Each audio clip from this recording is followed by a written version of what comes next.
Welcome to the Jade Mystery, my good friends. Would you like to try your luck betting on Jade? This could be your lucky day. It's cheap and it's fun, and who knows, you just might strike it rich. Betting? No, we're here for... what was it again? Noctilucous Jade, of radiant grade at the very least. Radiant grade, Noctilucous Jade? I see. You're not a tourist. My apologies. I have some here for your perusal.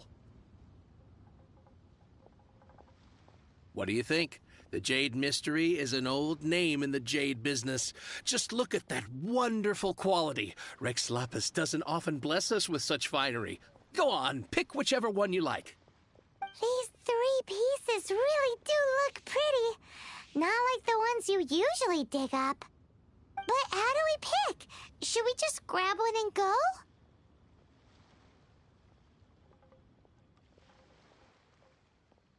Oh? You want me to decide? That is fine as well. If it were me, the answer would be simple. Oh? And that would be... I'll take them all, boss. Oh, you act with such panache, good sir. I always knew you were not a man of ordinary caliber. Oh, wait, boss! That one didn't count! We need to discuss it again!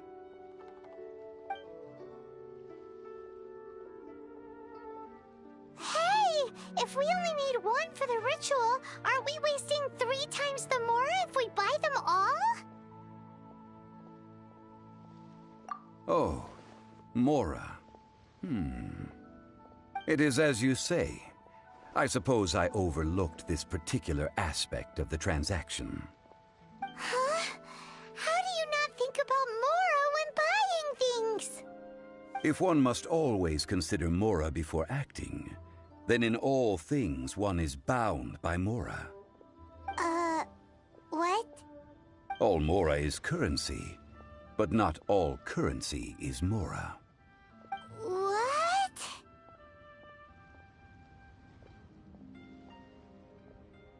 Is this how the rich live? Well, he knows a lot about big money, but not a lot about big savings. No need to waver. Even when I am constrained by Mora, I have ways of working around my limitations. Evaluating the quality of Noctilucous Jade is indeed very tricky. As crude ore, there is little difference in texture, lustrousness, and internal pattern between good and bad jade. Only after the item made using Noctilucous Jade has taken shape will you be able to see whether it is up to par or not. If you return to those crafty merchants to quibble, they will counter by saying that your crafting bench is to blame, or that your heat control was poor. Whoa! To think it's that easy to get cheated. But there is a way to truly evaluate this jade, and a true insider would know it. A fool sees the pointer and misses the moon. What does that mean? If you point at the moon with your finger, a wise man knows that you are pointing at the moon, while a fool will only see the finger. The patterns, the facade, these are all the finger. Noctilucous Jade is a mystical stone used to light up the darkness, and so its brightness is the important thing. It is the moon. Noctilucous Jade of excellent quality would have superior pyroaffinity. In other words, the bluer and brighter the luster of the ore under high temperature, the higher its quality.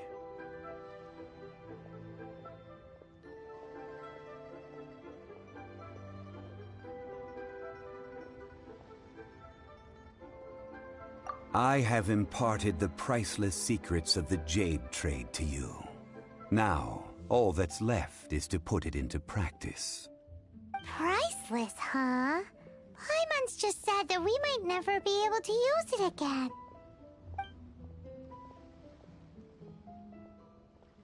We're back to buy some rocks, boss. But can you let us burn them first? Burn them? You can't do that, my friends. If you were to do so, what would I have to sell? That would... well... fine. As you wish, then. How about this? I can take a small sample of all three. I'll take a bit of a loss. We'll count it as a friendly gesture. Don't worry. I know the rules. As long as we can prove that it is good jade, you will not take a loss. All right. Take these as samples. I've carved them off with a knife and tagged them to boot. Aren't these too thin? Even paper's thicker. No, even a bug's wings are thicker. These are almost see-through. Oh, you flatter me, but I have to be gentle with these rocks. They are my pride and joy. If I'd taken off even a bit more, it would have killed me. But wouldn't something this thin go poof if we held it to the fire? It can't be helped. Trying to deprive a merchant of his profits would be like forcing a ravenous wolf to vomit up the food in its stomach. Nonetheless, under the right conditions, these thin slices will serve. What sort of conditions? While we add the high temperatures using pyro, we can use hydro to reinforce it from within. This way, the samples will not disintegrate immediately. Oh! Oh, sir, to think you were this learned. Thank you for your understanding. Strictly speaking, asking for samples when we have not yet agreed to purchase the goods is unfair. Trade in Liyue must be based upon fairness. Well, guess we just need to find a place to try this out.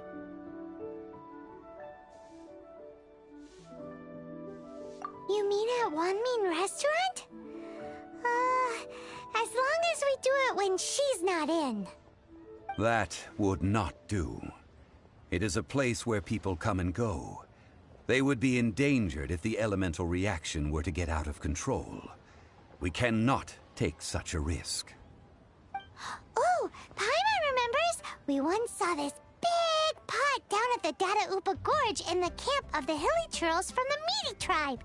It's real sturdy and should be able to take the elemental reactions. Now, let's pack those samples up and make a move.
It has been a long time since I last set foot in the Nation of Wind.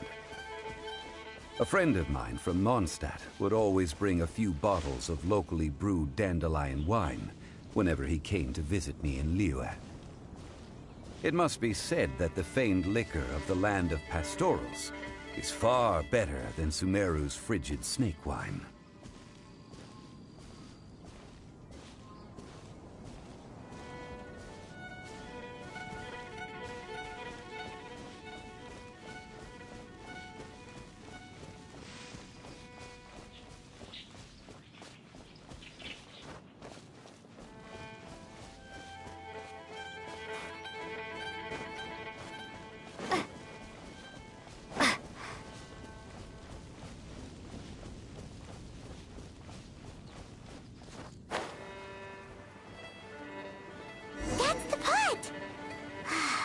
Looks like the Hilichurls are still using it. It's a bit impolite, but we gotta cut the line.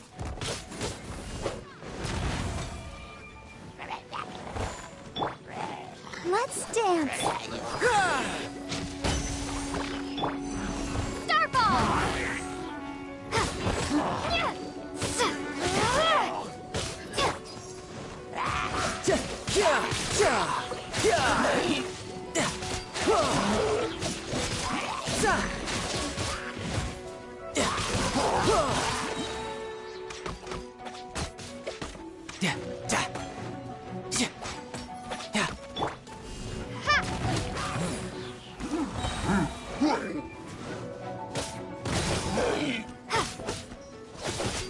Drop!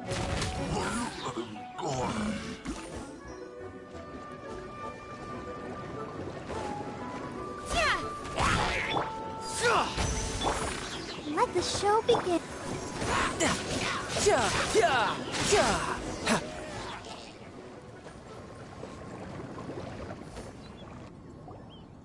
There's still soup in here. These Hilichurls sure have big appetites.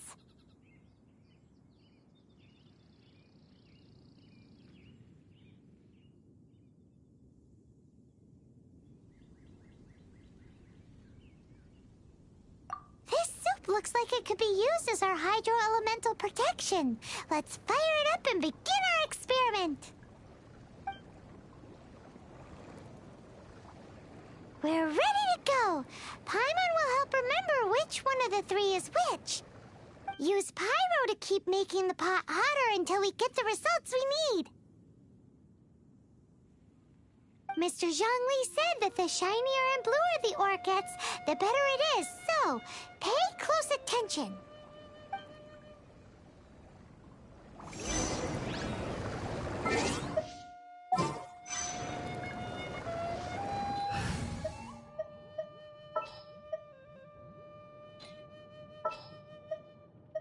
At the ready.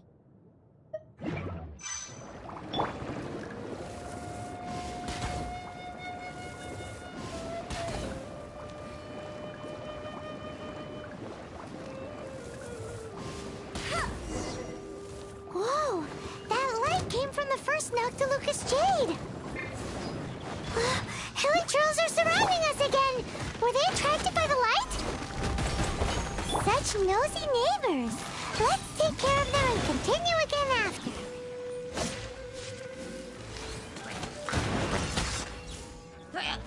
Everyone on me! Tidal wave!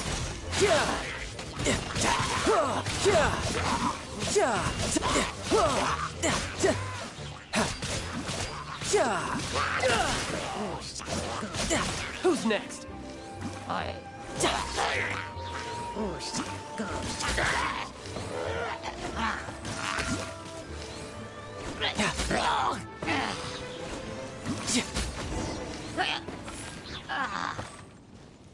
No time to lose.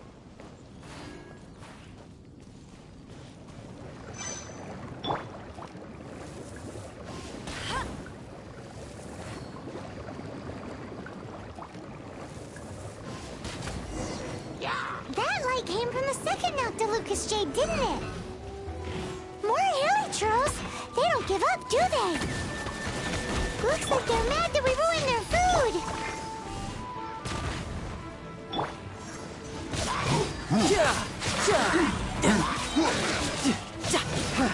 Riptide!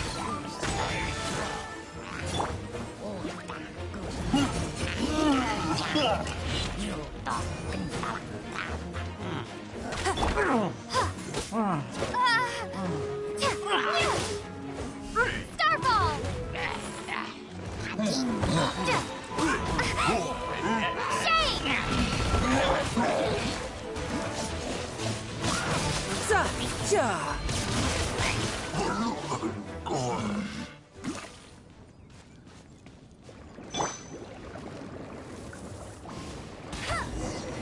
Oh, that's bright! Too bright! That was the third Noctilucous Jade, wasn't it? It was so much shinier than the rest. Let's go with that one. Let's let's head back to the Jade Mystery to buy some jade, shall we?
Wish me luck.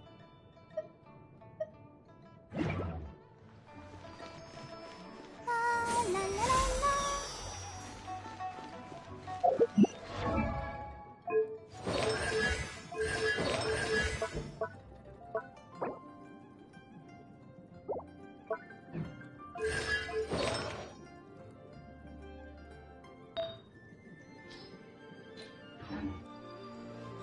Let's dance.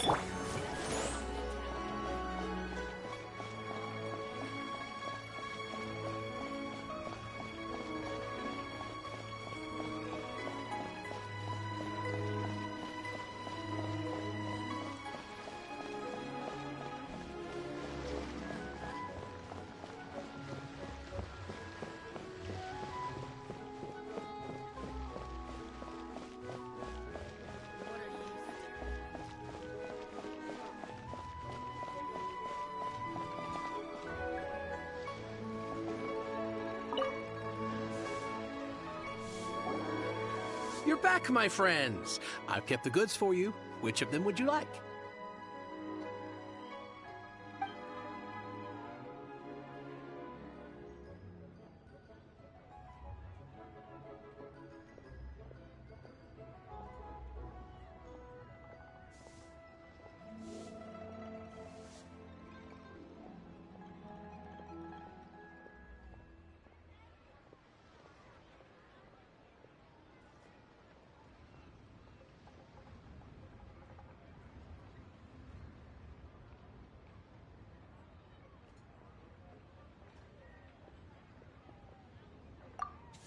Exactly! That's the one Paimon remembers too! No problem. If you have your eye on this one, you can have it. Then we'll take a box of the third type of jade. Done. All the same, and pardon me for asking, but I'm curious. Whatever do you need this much top-quality Noctilucous jade for? I suppose it would not hurt to tell you. We need them to make implements for the rite of parting. Parting? Oh, dear. I'd heard the rumors, but had given much thought to them. This means that Rex Lapis really is... Oh, it's hard to believe. Even though the Jade Mystery has been in decline, we have always been under his protection. It is said that when our Lord lost his way while going incognito in the city 200 years ago, it was a spoon from the Jade Mystery that he had used to sample the local delights. Alas, alas, all things must pass. Well, if this is to be used to say farewell to Rex Lapis, then I shall sell this to you at half the price. Are you sure? You didn't want to even give us an inch before. If not for our Lord's protection, this city wouldn't exist as it does now. No proprietor could earn money off such a thing.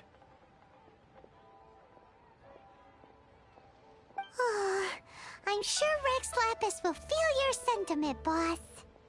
In the safe hands of the Liu Achising and good honest merchants such as yourself, I, for one, believe that Liyue will continue to prosper, as it always has done. All right. Thank you, my friends. What's with me getting all sentimental like this?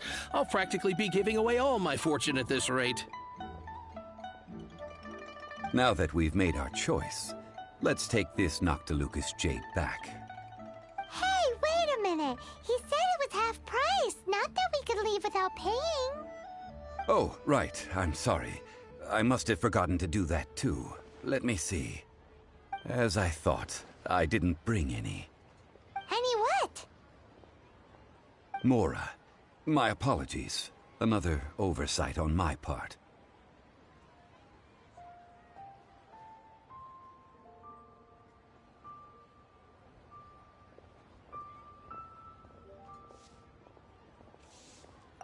Oh, that won't do. This isn't some small sum. Oh, wait! Didn't Child give us some advanced funds earlier?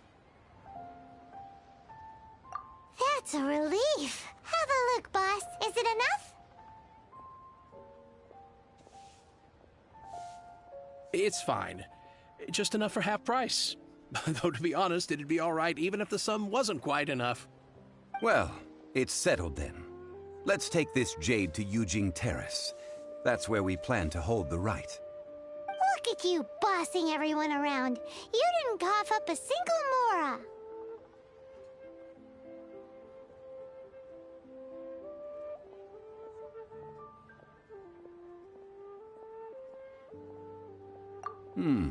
It seems that we must. I will keep that in mind. Thanks, both of you.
We can leave the jade here.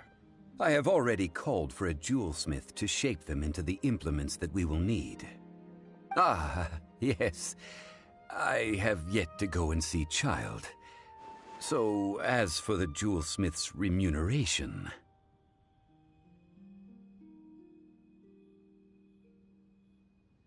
Guess we can't do anything else. Also, is this where we're doing the rite of parting? Yes. I have already rented this location, and have begun making preparations for the rite.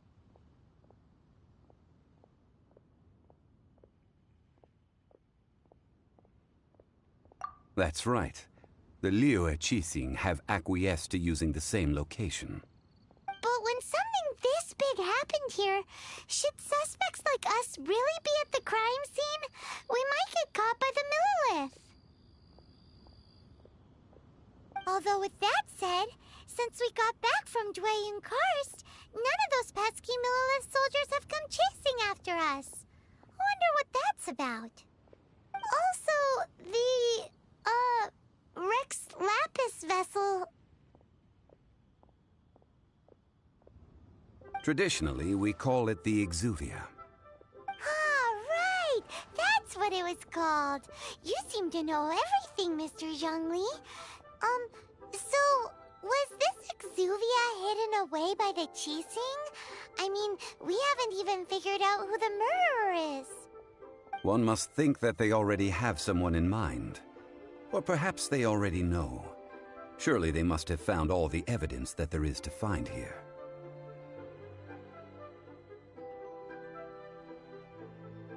These things are for the authorities in Yujing Terrace to consider. Trying to help would probably only add to their troubles. Before the rite is conducted, the Exuvia will be kept temporarily in the Golden House. Golden House? The only mint in Liyue, which is to say the only mint in Teyvat. All the mora that flows throughout the world is minted there. Wow! Oh, no! Paimon wasn't thinking about anything bad. Paimon thinks it suits Morax. But why do you know this, Mr. Zhongli? Since the rite of parting has the approval of the Qixing, it is a semi-official event. As such, there is already some limited information available.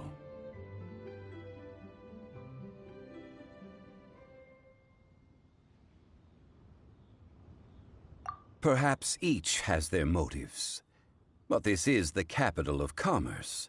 A little exploitation once in a while is not unacceptable. In Liyue, where the god of contracts reigns, only contracts may not be betrayed.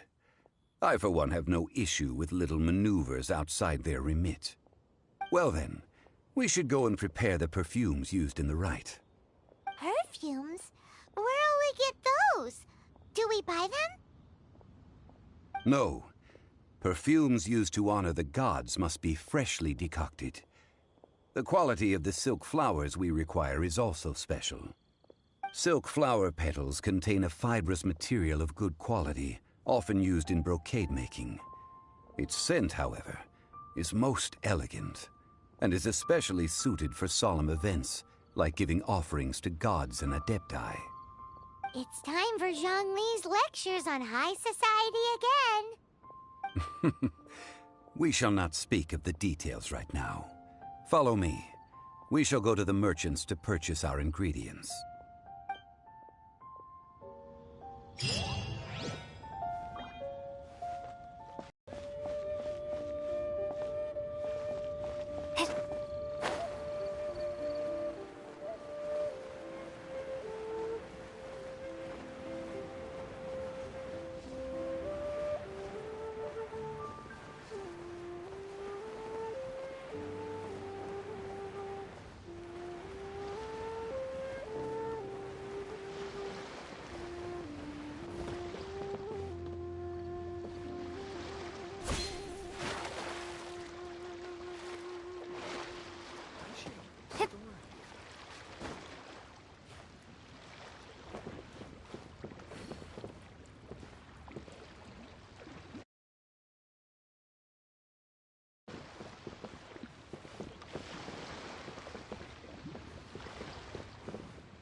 Hey, boss, do you sell silk flowers here?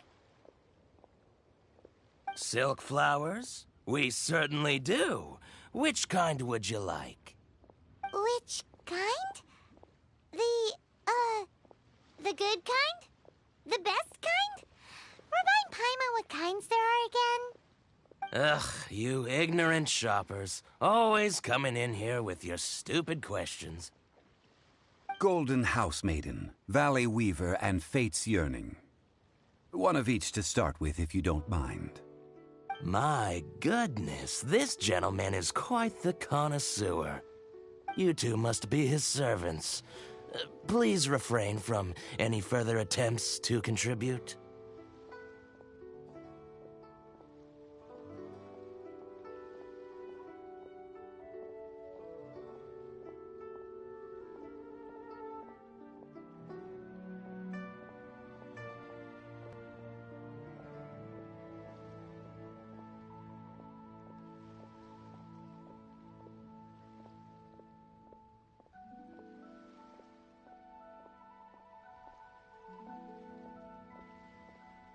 I'm sorry? Ah, yes. We've met before, haven't we? Sorry, traveler. I shouldn't have spoken to you in that tone. Now then, please peruse at your leisure. Do let me know if you have any further thoughts. Silk flowers exhibit different properties based on how their environmental conditions differ from their ancestral habitat. Nevertheless, these are fine specimens, excellently preserved.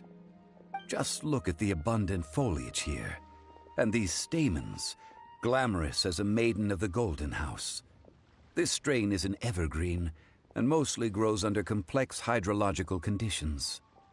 By contrast, this variety thrives in any dark, damp location, often in large clusters. Morphologically, it is distinguished by the profusion of petals and densely packed stamens, though its powerful scent gives it away just as easily. Lastly, this strain is quite the recluse. Unlike its exuberant cousins, flowers and foliage are minimal, and when in season, it has a subtle yet enduring scent. It was first discovered by the ancients when they scaled the mountains in search of the Adepti. Silk flowers have all but disappeared from the wild today due to geographical changes over Liyue's history. Most are not grown by horticulturalists. Wow! A true connoisseur. Most of that was news even to me. I possess but a smattering of trivial knowledge. My traveler friend is the one to watch. They are on track to set foot in every corner of the world.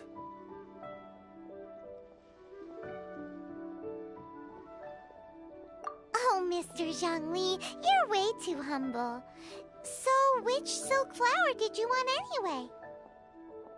I'll take them all, boss. Again? How can I put this? When purchasing opera tickets, it is natural to decide based on which singer has the most melodious voice. The same logic applies when purchasing a pet bird. But this silk flower purchase is not an analogous case. The same logic does not apply.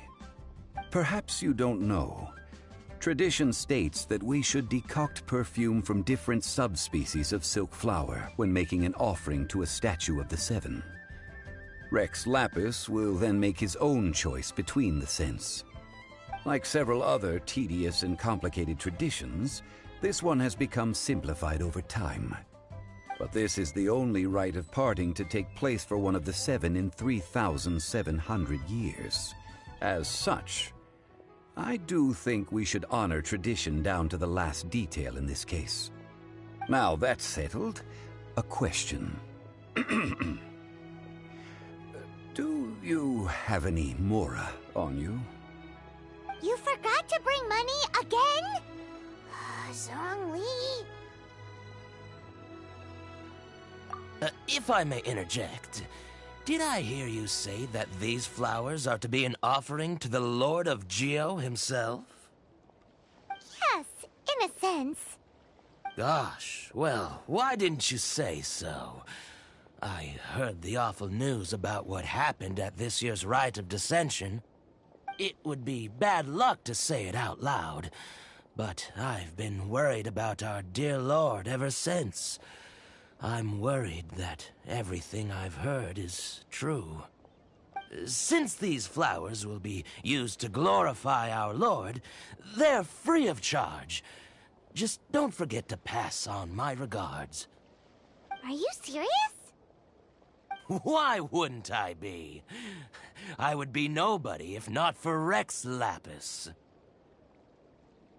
If he hadn't written those poems in praise of my wares, they'd only be worth a fraction of what I can sell them for today.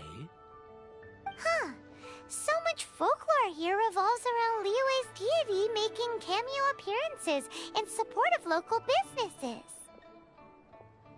Thank you, boss.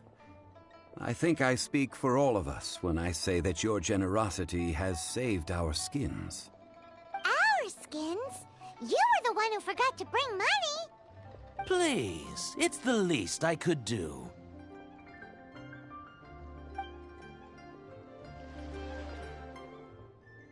So, now that we've got the flowers, how do we make the perfume?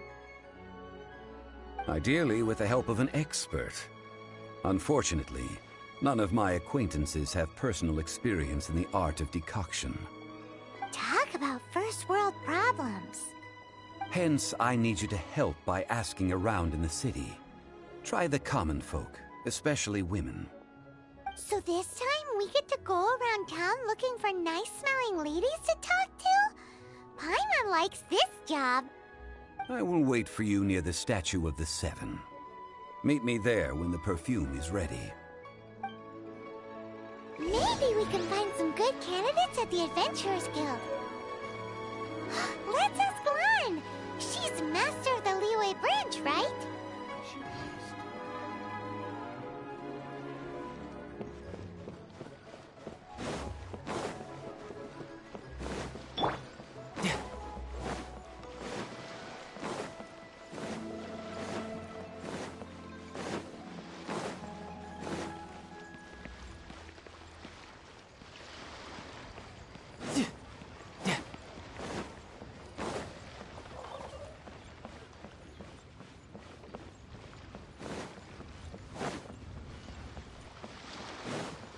No time to lose. Lan,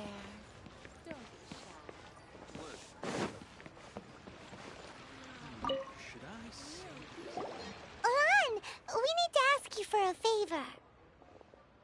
I stopped accepting commissions a long time ago. Sorry, you two, but you'll just have to ask another adventurer. Oh, it's not that kind of favor. It's just a teeny tiny thing.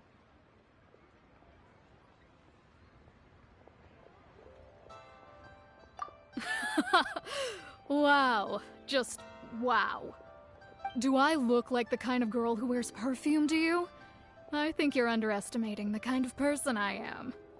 Well, Paimon thinks you smell amazing. So come on, Lan. What's your secret if not perfume?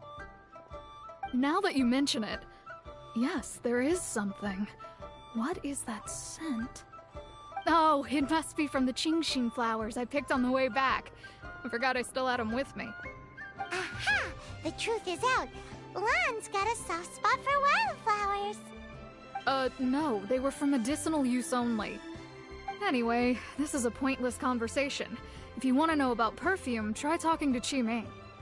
The fortune teller, right? Paimon remembers she smells pretty good. Thanks, Lan. See you around.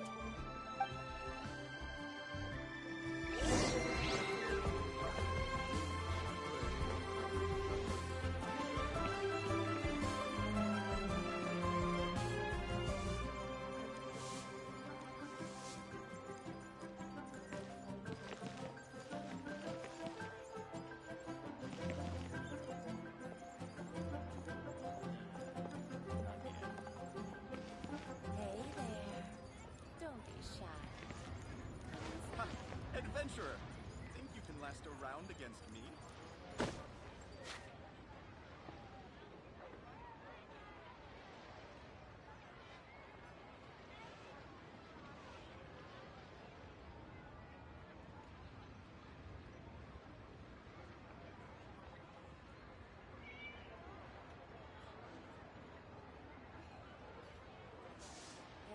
Ha! Adventurer, think you can last a round against me?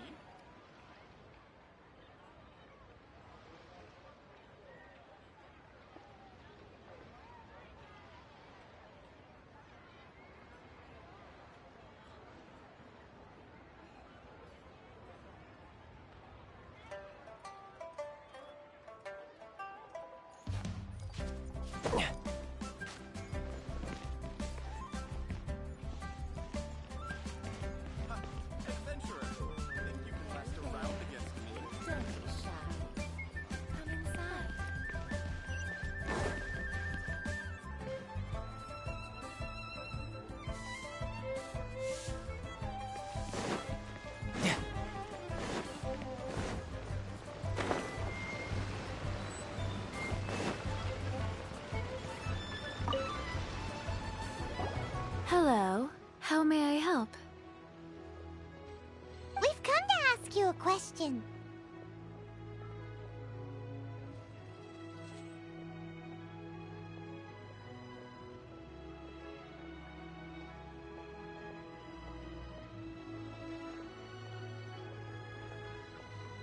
Perfume?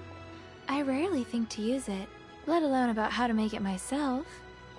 That said, some of the cosmetics I use are scented. Perhaps that's the cause of this confusion.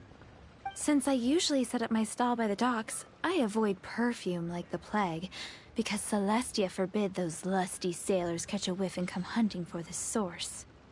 That's the worst thing Paimon's heard all day.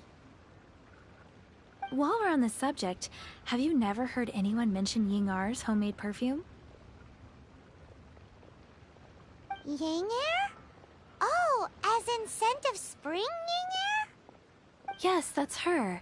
Many a rich family's daughter has gotten her to make perfume for them. Apparently, her homemade product is better than anything you'll find on the market. Great! This is just the intel we need. Finally, we're getting somewhere.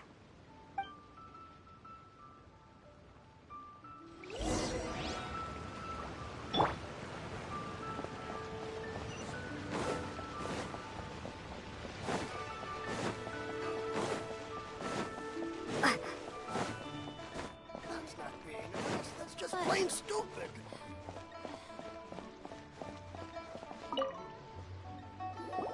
Well, hello.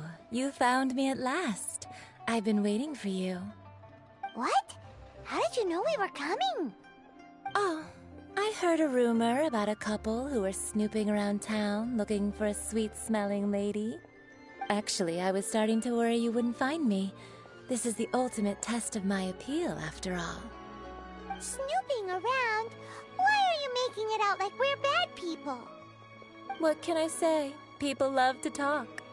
Maybe you ought to be more discreet in the future if you don't want word to get around. Relax. I know why you're here. You want to get your hand on my homemade perfume, don't you? What kind would you like?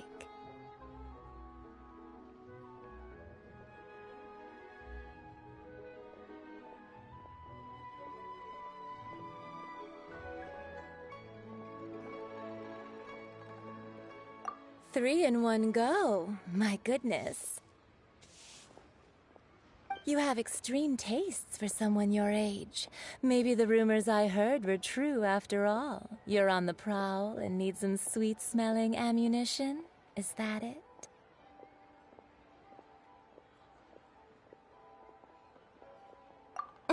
Is that the best you could come up with? Even if you were genuinely offering perfume to a deity, that doesn't explain why you'd need 3 kinds. Sorry, your story just doesn't hold water.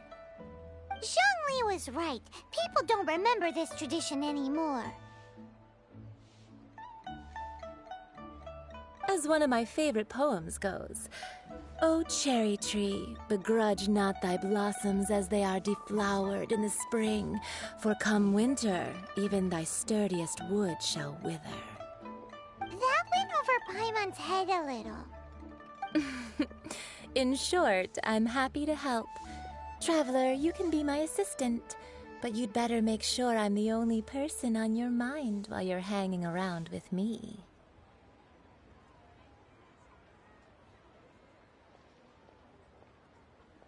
So, where is a good place for making sweet, sweet perfume?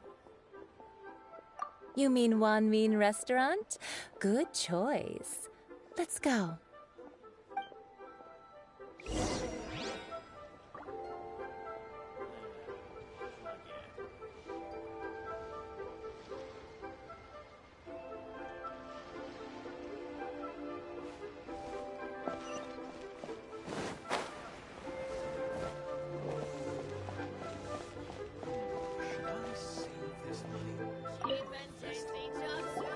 I've had a word with Chef Mao.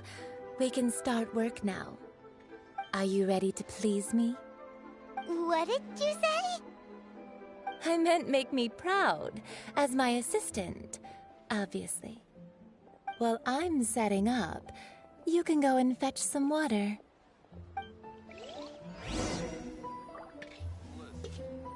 Let me tell you how. Try something new at the Wanmin restaurant. I think I may have overeaten. Leo's really got a lot going for it. Cheap and tasty chop suey! Must have iron stomachs.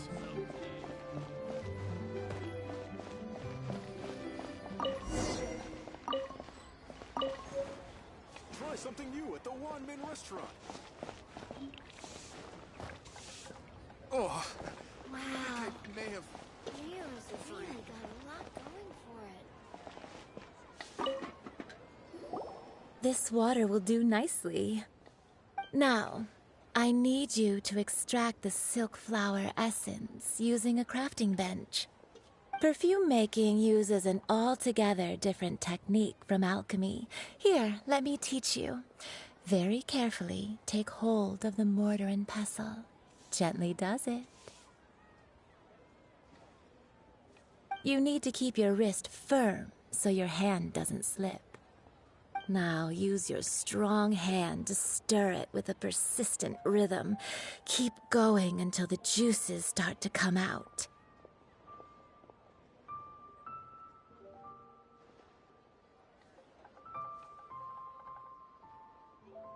Ooh, you're a natural, like a fish to water.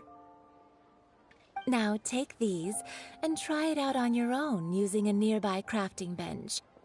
Don't forget to do all three. They look visually identical during the essence extraction process, but I will put them into separate containers when the perfume is ready.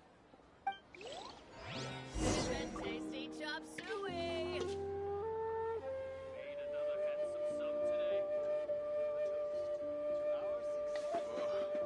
Liyue people must have iron stomachs. Try something new at the Wanmin restaurant.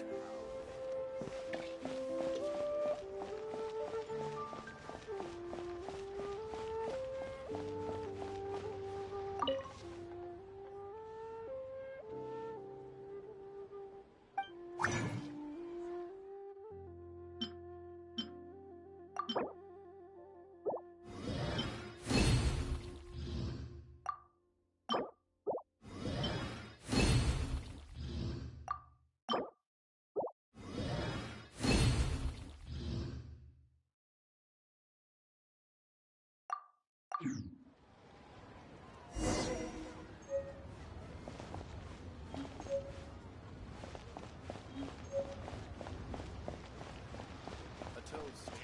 Our success today.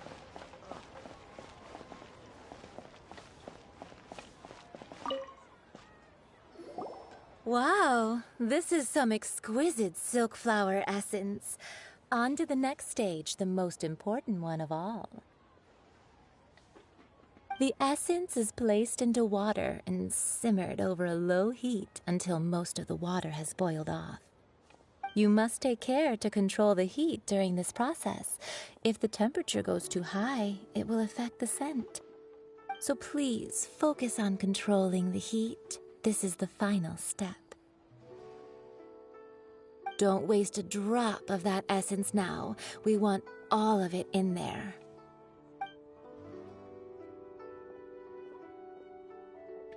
All three perfumes are ready, and you, my friend, were a wonderful assistant. A testament to the lengths you will go to for romance. It's so rare to see nowadays.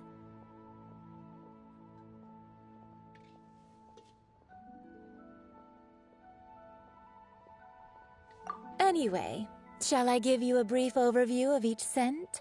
It might just help you match the right scent to the right occasion. Paimon wants to hear this. This first one is sweet as candy, straight out of a fairy tale. Younger women will love it. The second one is for those with more refined tastes, the first choice for daughters of high society. Finally, the third one has a soft but lingering scent, like a mist that captures the last light of dusk. Mature women adore this one. All clear? Don't get them mixed up now. You'll ruin the mood.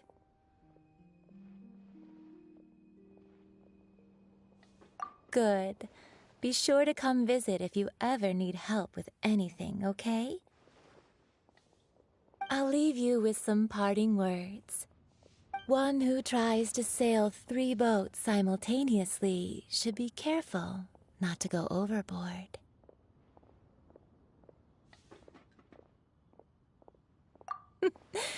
Come and hang out with me at Scent of Spring sometime, okay? Let's take these 3 perfumes over to the Statue of the Seven. Mr. Zhongli's probably been waiting a while.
Mr. Zhongli? Did we take too long? You were just staring up at the statue.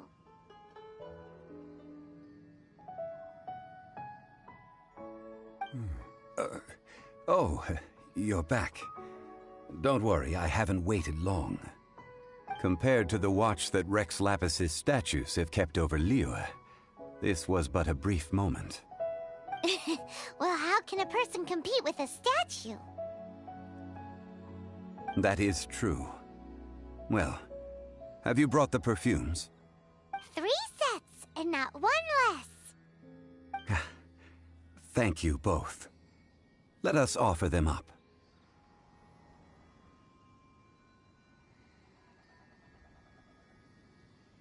This is the first kind of perfume. Miss Yinger said that it's sweet as a dream, and it's liked by younger ladies.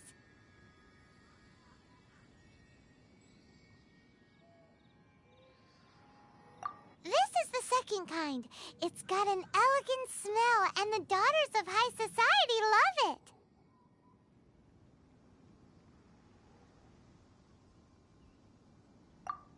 The third kind has a gentle but lingering fragrance. Something like the dusk mist. And it's a favorite of mature ladies. Oh, what was that?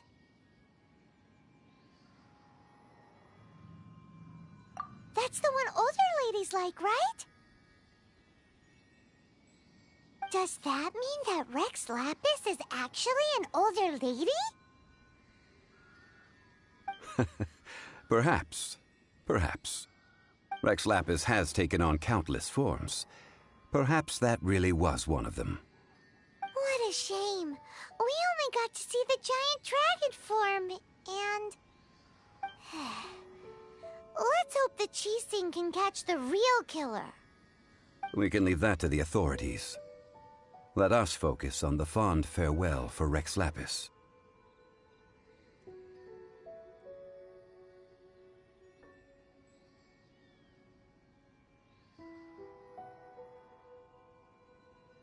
So, we finished another step in our preparations. What's next?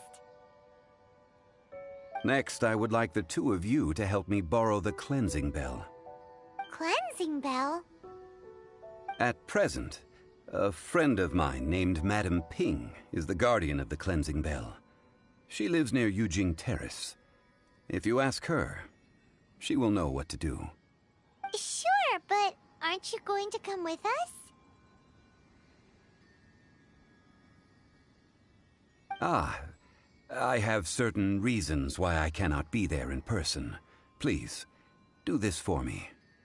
Man, why's he gotta be so secretive this time?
All things must change.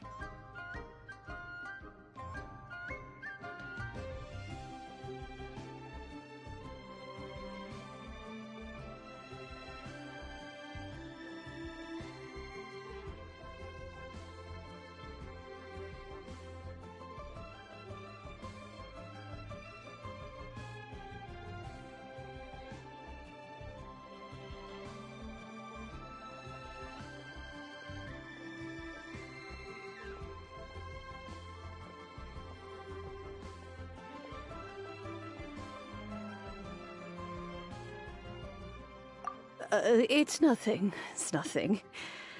I just thought it a great shame that so many of these glazed lilies have wilted. What happened to them? Back in my day, people said that glazed lilies can read human hearts. If they heard beautiful sounds like laughter and singing, they would also bloom joyfully. But if they heard too much wild gossip or slander, they would quickly wither away. So that means these flowers feel what's happening in Liyue? Yes, the rumors of Rex Lapis's death are no small matter. They are everywhere. Some say it was a Fatui plot. Others say that the Qixing made it all up. And still others think that which lies in the deep is breaking free. This harbor is like a mountain of dry tinder. One spark, and the fire will consume us all. Well, I shall say no more. This old woman's grown too old and naggy. Did you have something to say, youngster?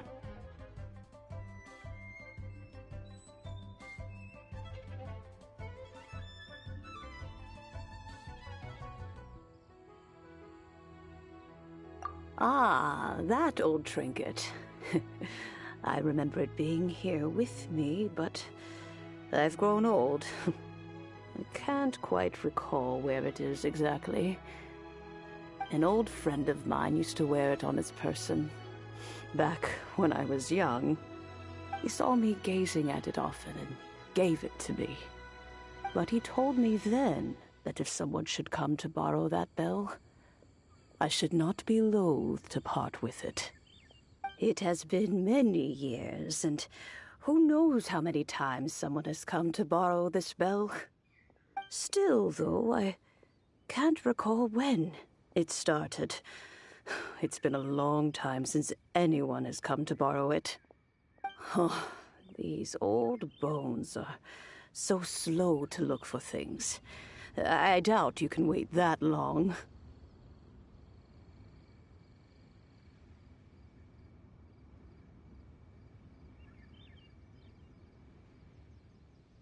What a weird thing to be proud of. All right, children, there is no need to worry. I didn't place the bell very far away. Do you live near here, Granny?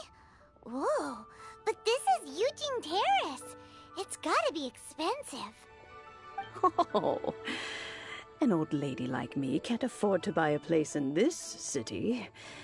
See this ceramic teapot? My entire household is in here. How does that work?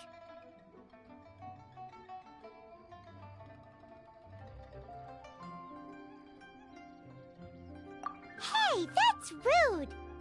And even if it was like that, it must be a very expensive bell, right, Granny? Oh, youngsters. I simply mean that the bell is somewhere inside this teapot, and you are quite welcome to borrow it, if you can find it.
Youngsters, this is where this old woman keeps all her things.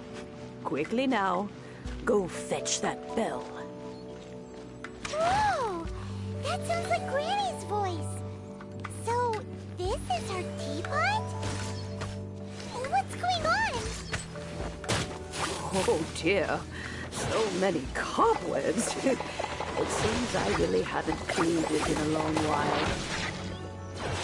Sorry to trouble you, children. Please help an old lady clean up.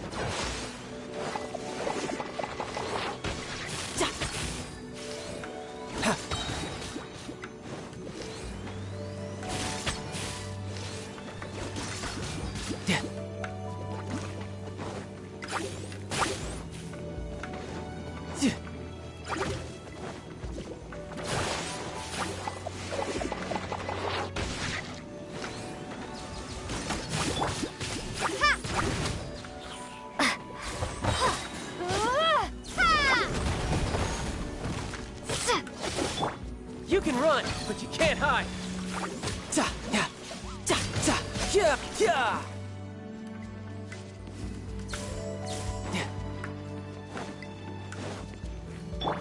Let the show be.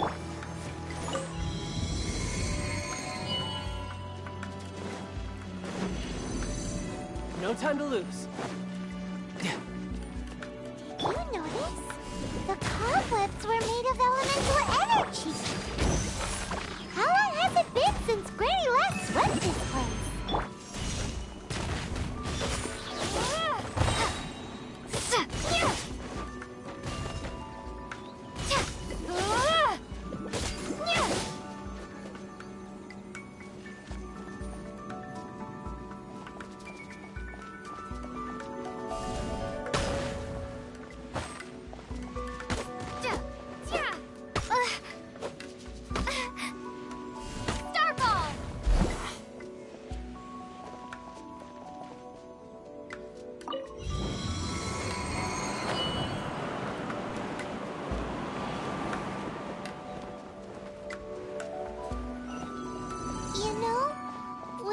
such a special teapot and the cleansing valve? Do you think this old granny could also be an Adeptus?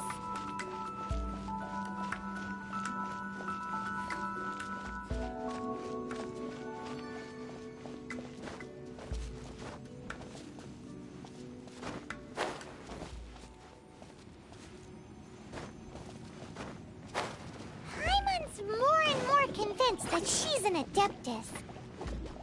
But don't they all live in Julian Karst? Why would she stay in the city? Shake!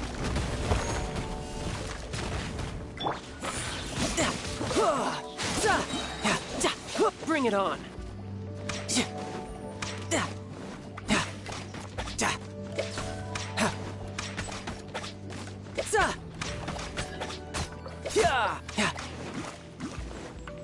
No time to lose.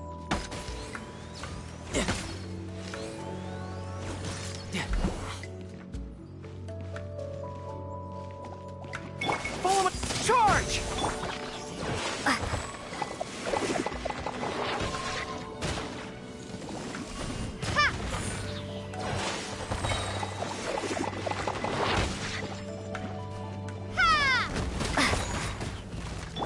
Riptide!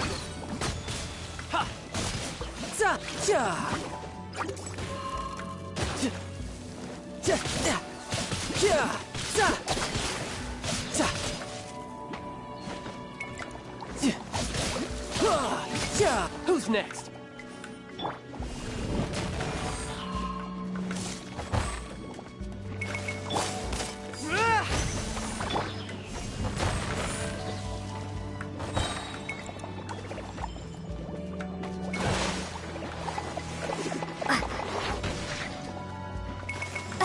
Shake!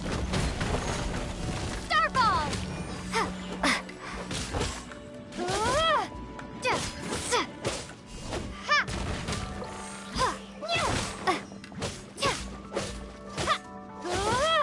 Drop!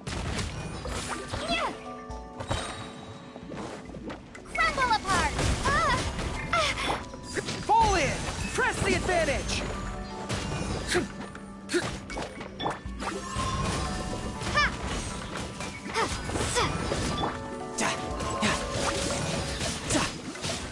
Shouldn't let your guard down.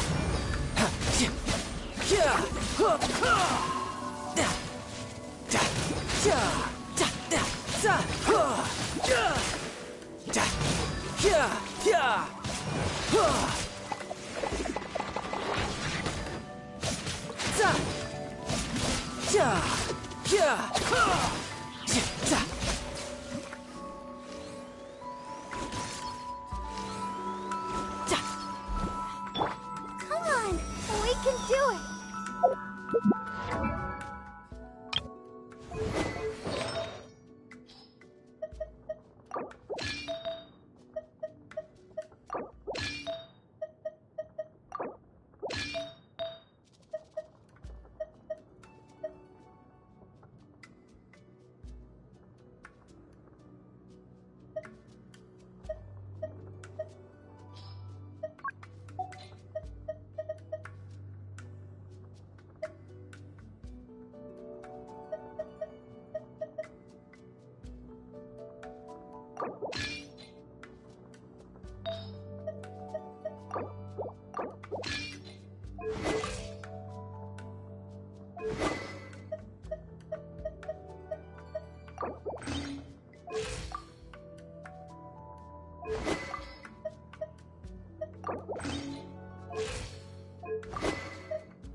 go!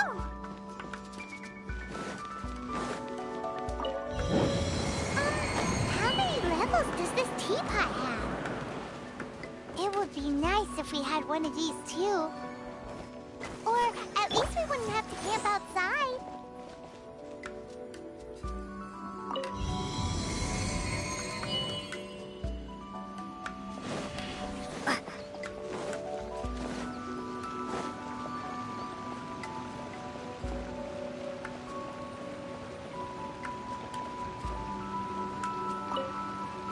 Oh, you found it. Youngsters are so quick on their feet. Oh, now, let me... All right, that'll do. Come on out now, children.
Oh, in and out in no time.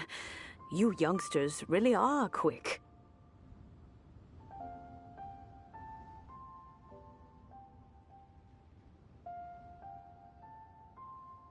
An Adeptus. Oh, I haven't heard anyone say those words in earnest for a long time. As to whether I am one or not, child, surely you already understand. Paimon kinda knows what you mean, but is also kinda confused. Are you really giving us the bell just like that, Granny? Don't you think it's weird? Something's just happened to Rex Lapis and then we come running up asking for it? Oh, don't be silly. Liyue Harbor has been through a great deal in its history. In that time, it has seen the departure of countless Adepti. But no matter what, we have always performed the rite of parting first before any other matters. To cry, "Catch the murderer," at the top of one's lungs, but ignore the rite of parting. That, to me, is what is wrong-headed. Now that you have come to borrow the bell, I guess that perhaps an old friend of mine has finally decided to take matters into their own hands. So, why would I be unwilling to lend you the bell?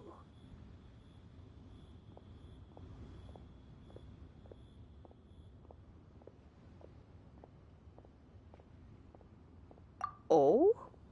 Well, if it came to that, they would find a certain old lady knocking at their door. We haven't met in a while anyway. It would be nice to share a drink and chat. Well, you must have things to do. Since you have the bell, you should return. Oh, and do tell the person who sent you that if they have time, they can come over for tea. I don't have much to offer, but you can always count on an old lady for a pot of tea. We will. Thanks, Granny.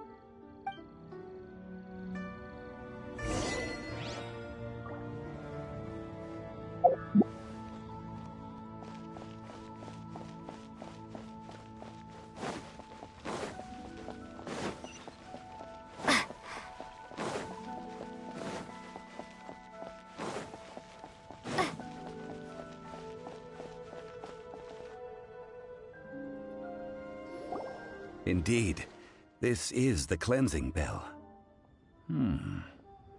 It's in good condition. Let's place the perfume we've prepared inside.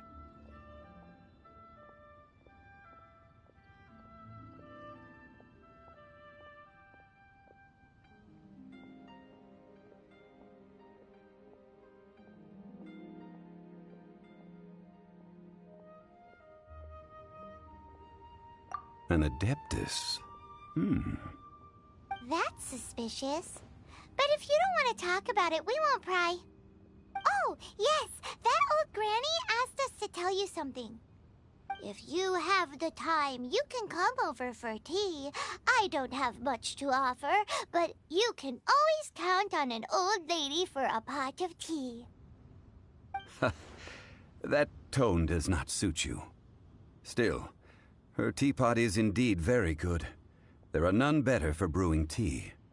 When a suitable time arrives, I'll bring a spot of fine tea and pay her a visit. So what's the next step in our preparations? Next, we need to purchase kites. Ooh, Paimon loves kites! Are you taking us kite flying? Is this our break time? No. Kites are children's toys, yes. But they also play various symbolic roles in Liyue's rituals. I will explain it to you. But our next course of action should probably be to purchase the kites first. Oh, sure. Curiouser and curiouser.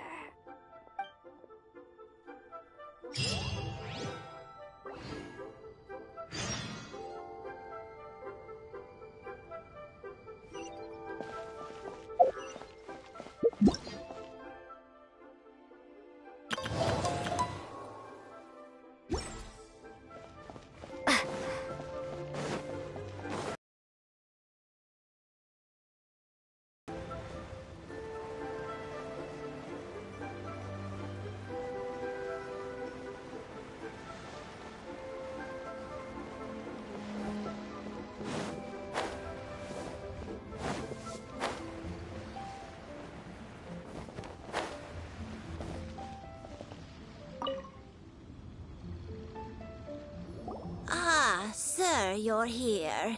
The 7 kites you asked for have been made to order. Would you like to take them now? Yes, thank you. It's rare to see customers who want to buy this type of kite nowadays. In the early days, we used to get orders from people of all walks of life. Well, this is Mr. Zhongli from the Wangsheng Funeral Parlor, so he's probably well-versed in all these walks of life. We've talked about a whole bunch of things while traveling with him.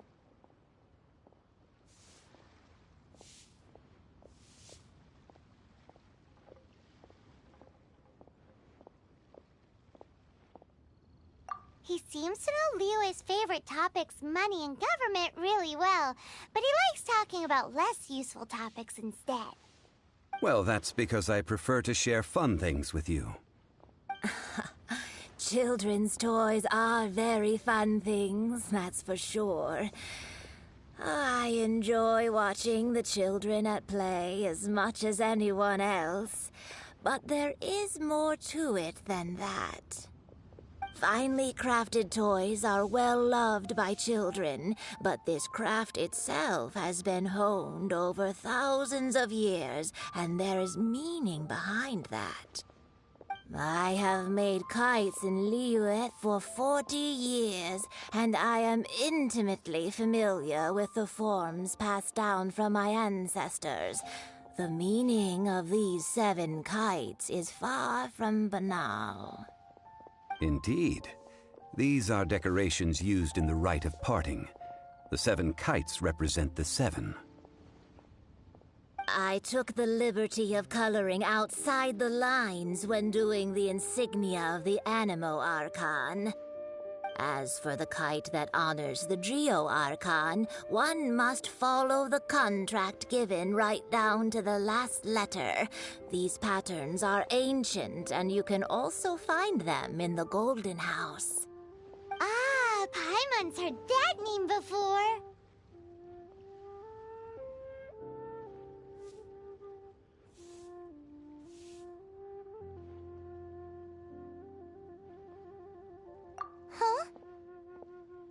The design of this kite displays a firm grasp on the cyclicality and eternity so dear to the Electro Archon. These markings of tree and leaf pay due honor to wisdom and the passage of time. All this on a single kite. Truly astonishing. Justice flows across the surface of the waters. War rages like a flame. As does that which the Cryo Archon once... Yes. These details are masterfully done. The compliments of a learned man truly are pleasant. Well then, Granny Shan, I shall take these back with me. As for the payment...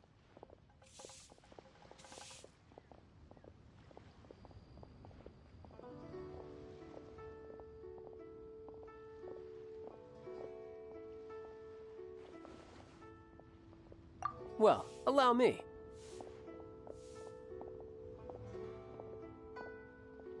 Hey, it's Childe!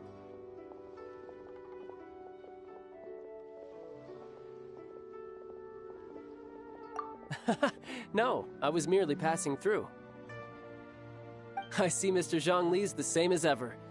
When paying, well, when getting others to pay for him, he neither looks at the price tag nor his wallet. He knows a great deal about money, and about the trials of the common man.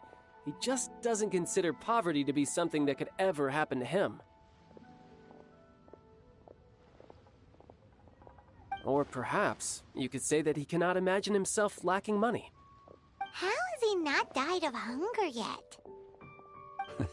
Child, you are as fond of jokes as ever. Well then, since we've purchased our kites without incident, there's no need to take a break before moving to the next step in our preparations. The rite of parting requires helping hands as well as materials. We should be able to find some people near the harbor. Oh, by the way, take this bag of money. You probably won't want to let Zhongli do the bargaining, if you know what I mean. Seems I missed out on some interesting information. I suppose I'll just have to find a more opportune moment next time.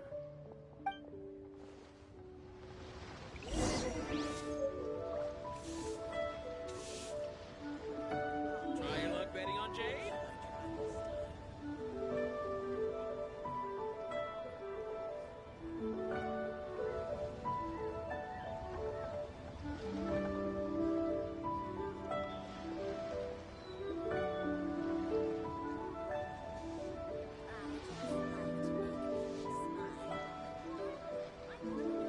Try your luck betting on Jade?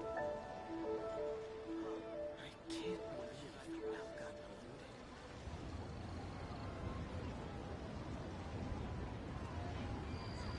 Adventurer, you can last a round against me.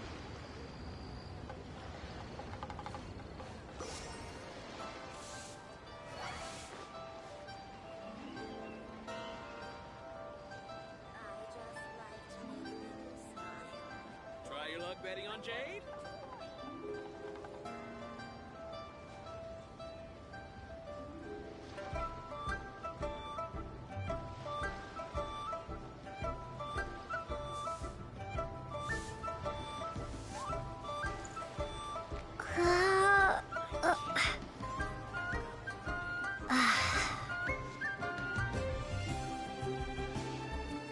Try your luck betting on Jade?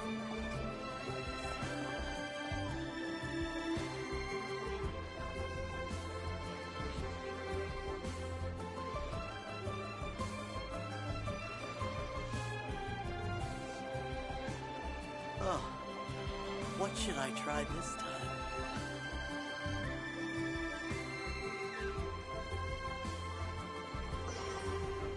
Try your luck betting on Jade?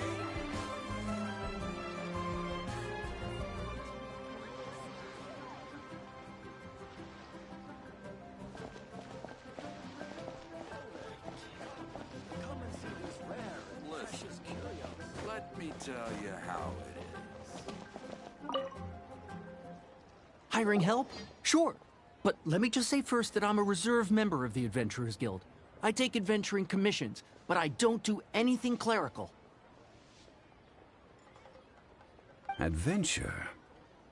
Venturing into the mountains to capture a few crystal flies seems adventurous enough.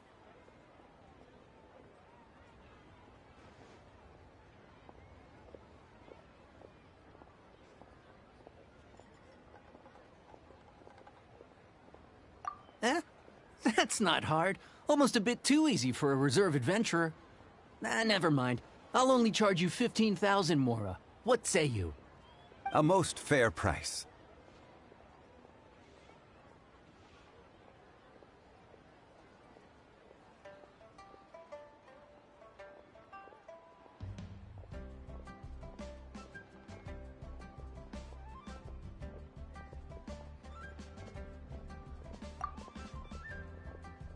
A pleasure doing business with you.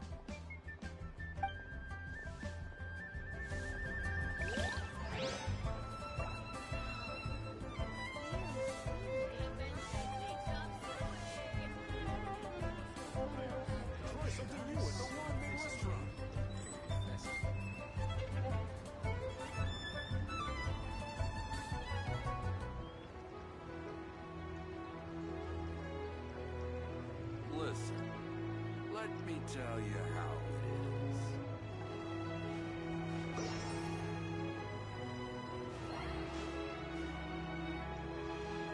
Try something new at the One Man Restaurant.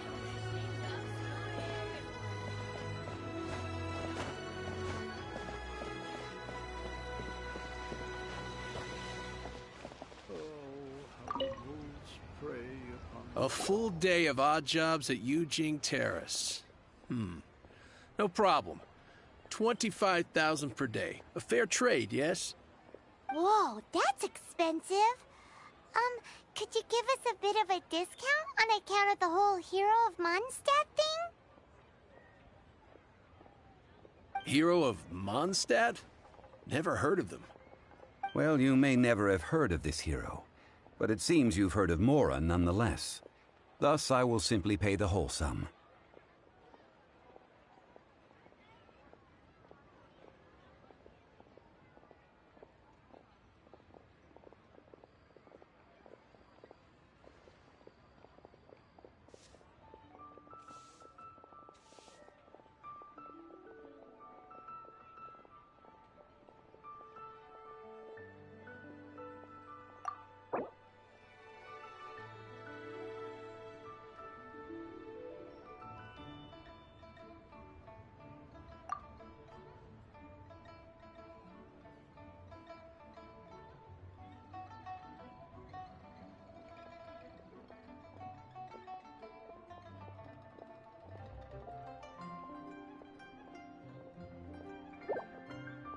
This price will do.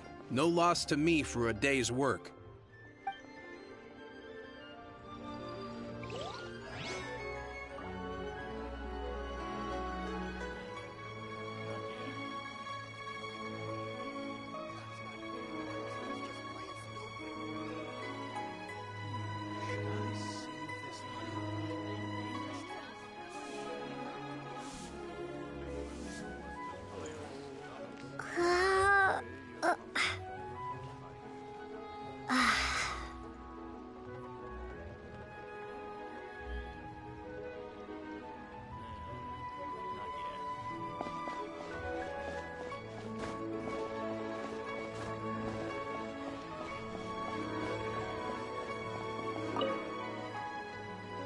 Oh, help? Sure. I, Tick, always put in 100% effort into everything I do. Of course, there'll be a premium if you want me to give 110%. So what's the job? Let me see. We are still missing some wooden implements over at Eugene Terrace. They aren't uncommon objects, so I didn't make any special preparations for them.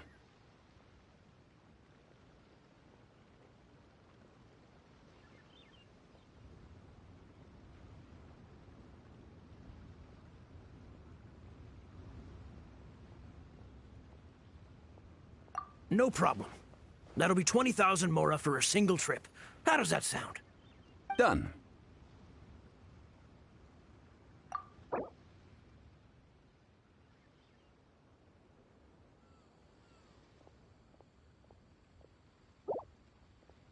Oh.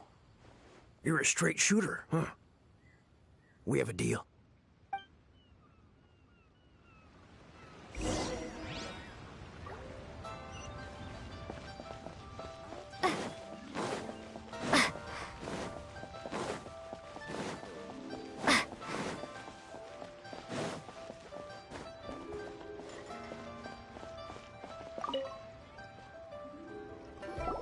All finished then? Splendid.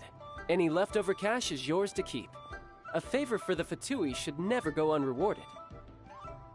You think you can buy us off with some loose change? No way! Paimon demands to know when the next payment is coming! Well, how does this sound? You give me the information I need, and maybe I'll leave the Northland Bank's vaults open and unattended for half an hour. What info do you need?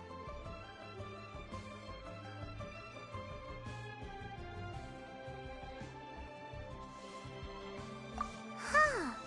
Does that mean you know what he's after?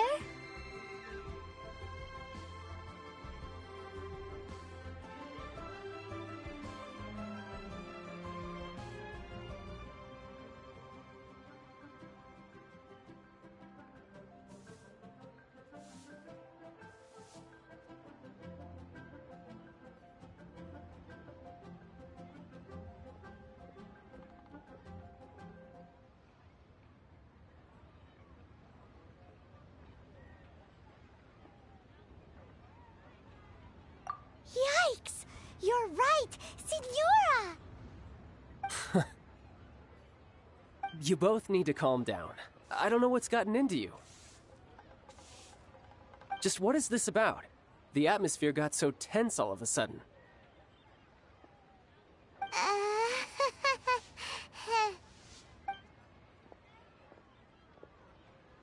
Next, we need some everlasting incense.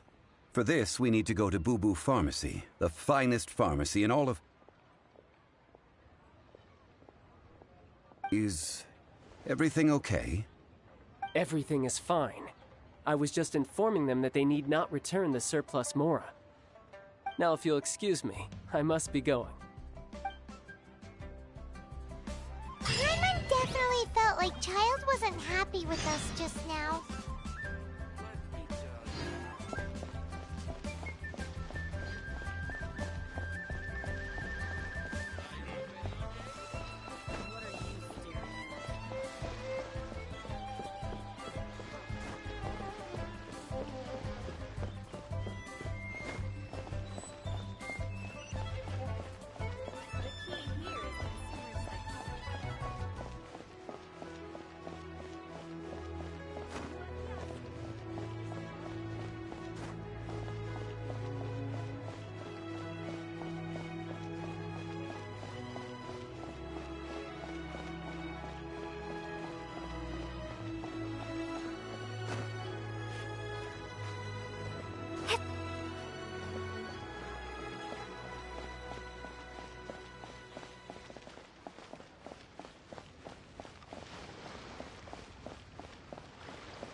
The reception is deserted, and it seems kinda spooky in here. Welcome to Boo Boo Pharmacy. Huh? Did you hear that? Where did it come from? The reception, it seems. How about you go check it out, and Paimon will bring up the rear.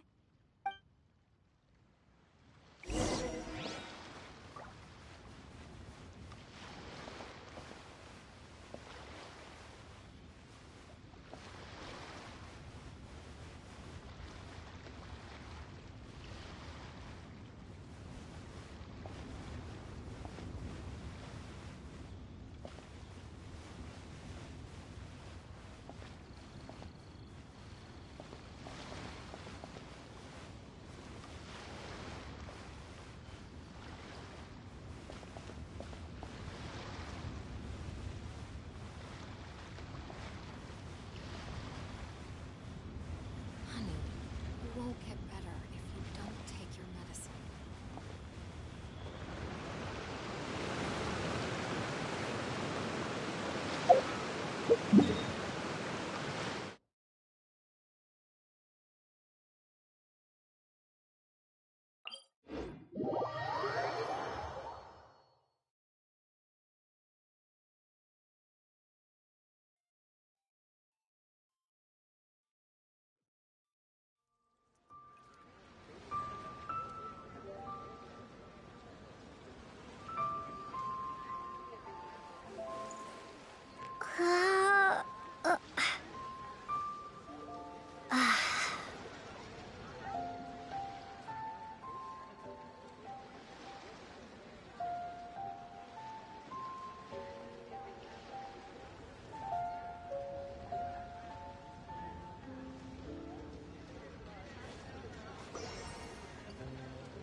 Oh, there you are.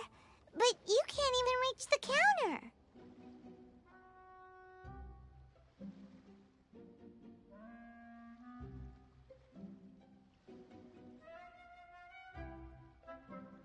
Joke's on you. Paimon floats, so height is no restriction.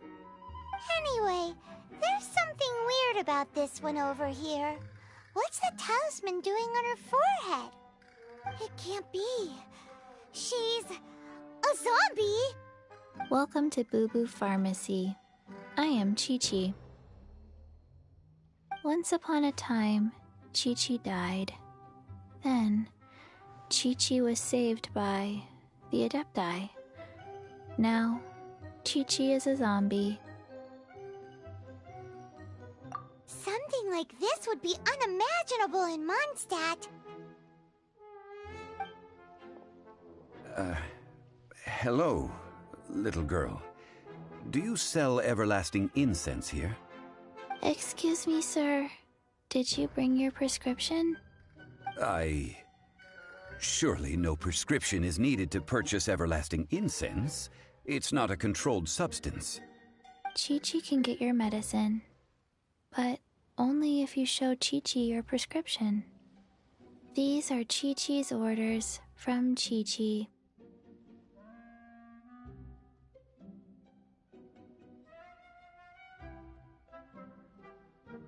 I'm afraid that she's probably right. It's to do with her orders. Zombies are limited to acting within the confines of their orders. And somehow in this case, the zombie issues her own orders to herself.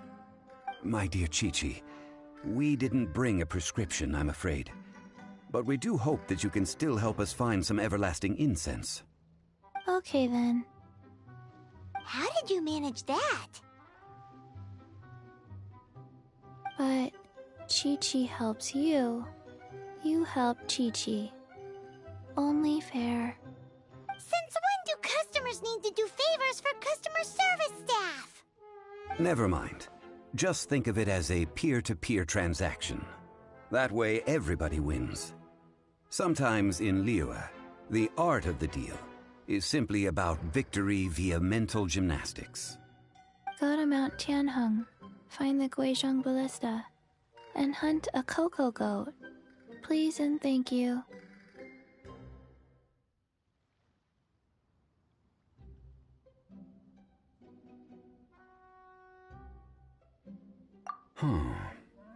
Guizhong Ballista. I have heard of this device before. It's a kind of crossbow turret, installed on Mount Qinheng by an Adeptus in the distant past. An early mechanical device. Located in Qinheng Pass, it was designed to automatically fire at large monsters, protecting Liyue from external threats. Mr. Zhang Li really knows Liyue inside out. Apparently not quite. This is the first I have ever heard of the Coco Goat. The Coco Goat is a legendary animal, an Adeptibeast. Did you want to add anything else, or...? No, just that the Coco Goat is a legendary animal, an Adeptibeast. What it looks like, don't know. Where to find it, don't know either. Where it came from, also don't know.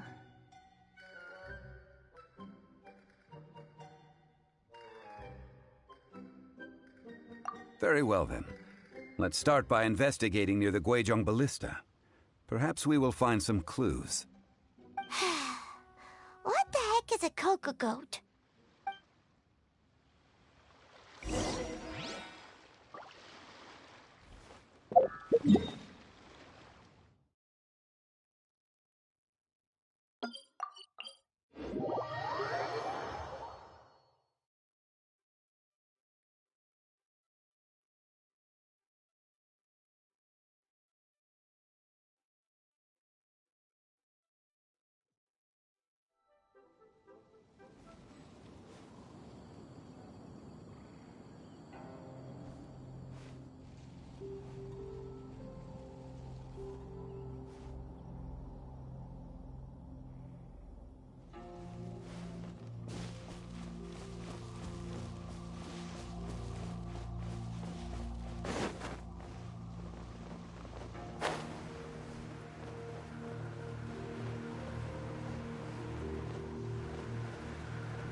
Is this an answer from this world?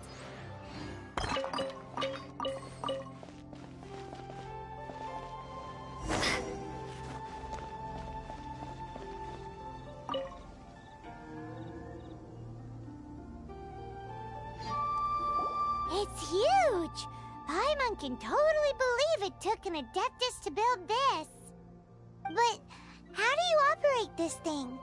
Just think how much strength you would need. It is currently inoperable in any case. This device is broken. Aw, what? It broke? After millennia of wear and tear, even Adepti contraptions are difficult to maintain. So what are we gonna do? Quick, Mr. Zhongli, use your unlimited high society knowledge powers! You almost make it sound like I'm some sort of bourgeois parasite whose only utility lies in providing quaint pieces of trivia on demand. That said, let me think for a moment. Ah, yes. Spare parts were made for the Guizhong Ballista when it was first built, in case it was damaged in battle. As I recall, there is a military supply post from that period somewhere inside the pass. If we can retrieve the spare parts from where they are stored, we may be able to repair the Guizhong Ballista. One just needs to understand the basic working principles of the device. So, what you're saying is that you actually understand the working principles? I have a smattering of knowledge on the topic. With the parts in hand, I could at least tinker with it.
Where is that supply post? Here, post...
this an answer from this world?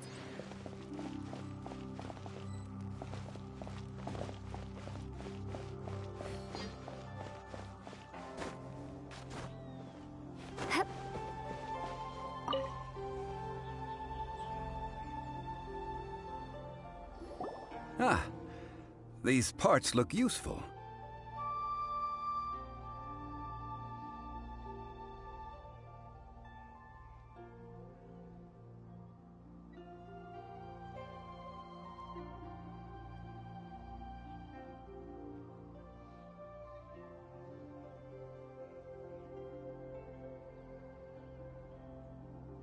One moment. I will try to repair the device. It is done. The Guizhong Ballista is more intricately designed than I thought. Ooh! Now how do we turn it on? It's easy enough. We simply need to do this. Look, it even has a scope. Over here we have... nothing. And over there... more nothing. Hey! Just what do you think you're doing? So you fixed up this turret because you're planning to do what, exactly? Not a turret. A Guizhong Ballista. Also, kindly state your name before you ask a question. It's just good manners. Ha! Are you blind or something? You're looking at the leader of the treasure hoarders, old man. This area's supposed to be chock full of hidden treasures, but you can't get anywhere near them with this thing keeping watch. It might look like any other mechanical device, but trust me, it's got a mind of its own. Last time we approached the mountain, it nearly skewered one of our guys. A few of us risked our lives to disarm it, which amazingly we managed. And then we turn our backs for 2 seconds, and you've already gone and repaired it! The next thing you'll be repairing is your faces, and that's if you get out of this alive! Tut tut. Vandalizing the legacy of an Adeptus for selfish gain. Disgraceful behavior. It's not we who need reprimanding, but you.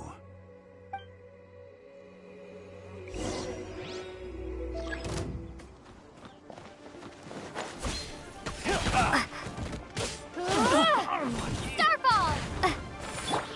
Advance!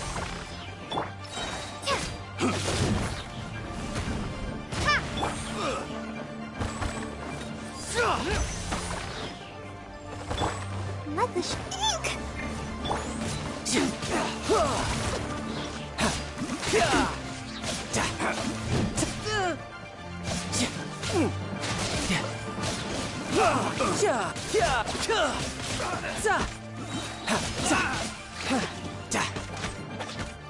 Charge! Starfall!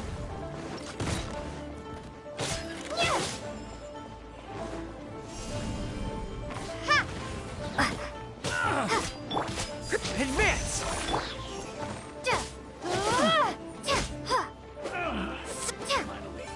Done.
All right, now we're talking. Let's dance. Hip. Hip. Hip. Hip. Hip. Hip. Hip.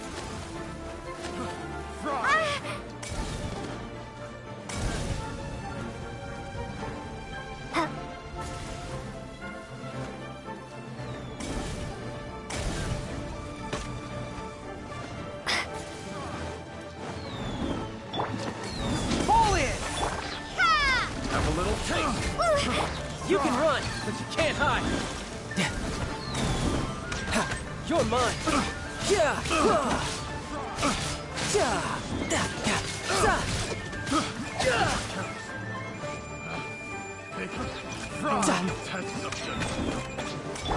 Advance! Drop!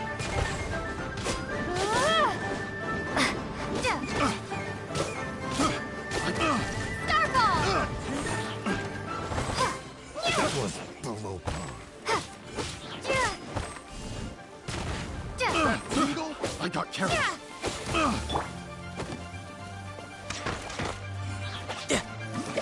That tingle? Fry!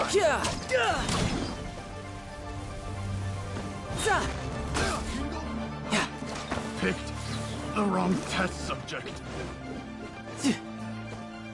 That tingle?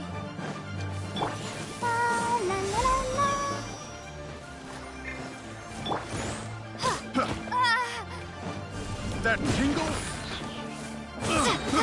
I got careless.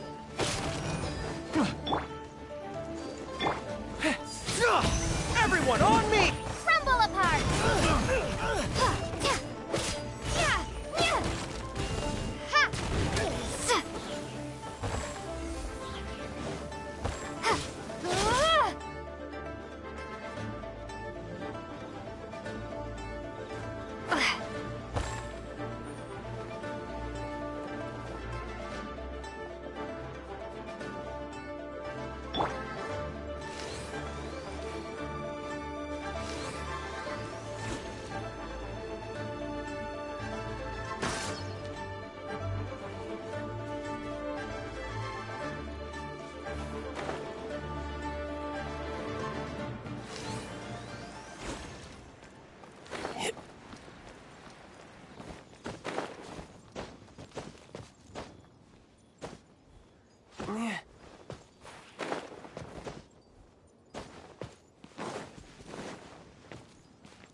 Jab.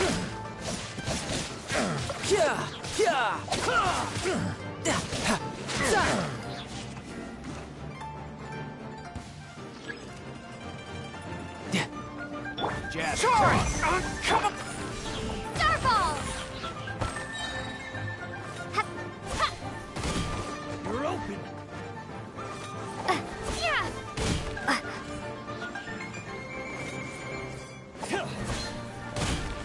You're open.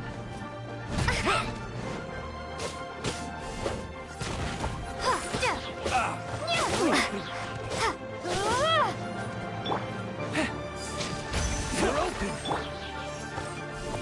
Drop!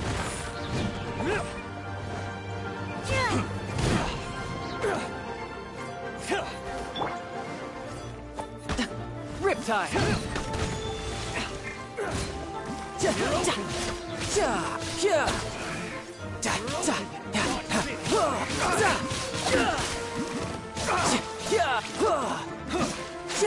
You're open.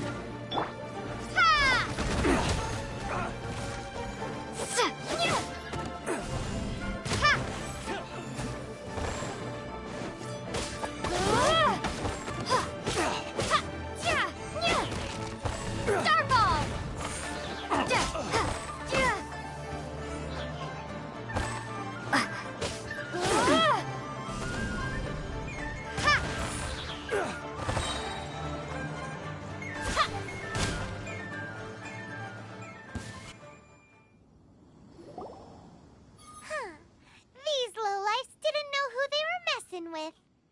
Troubling ourselves over this rabble is not worth the time. We should focus on our contract with Qiqi. Oh, yeah, that! So we've got the Guizhong Ballista working, but where's our Coca Goat? A search using the Guizhong Ballista revealed no significant life forms nearby, save for the usual wildlife. What's more, a contraption built using Adeptus technology should have no trouble detecting an Adeptabeast, as Qiqi put it. Which means...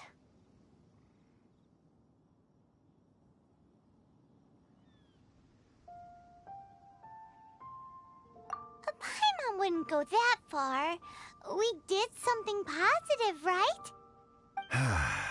We won't solve anything while standing here and racking our brains. Let's return to Boo Boo Pharmacy, explain that we could not find a Coco Goat, and review our next step. Good idea. We did our best, and that's what counts.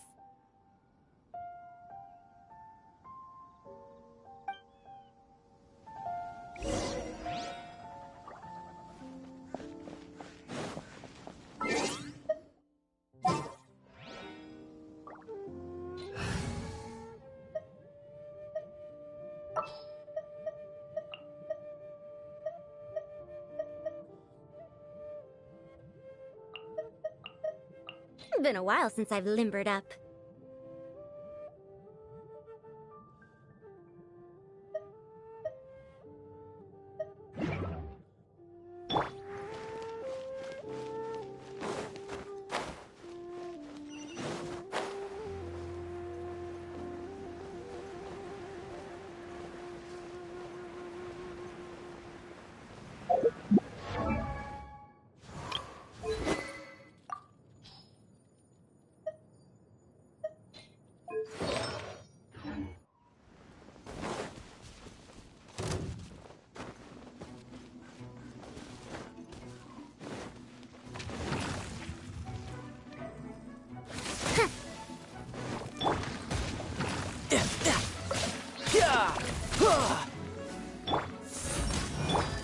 Starfall!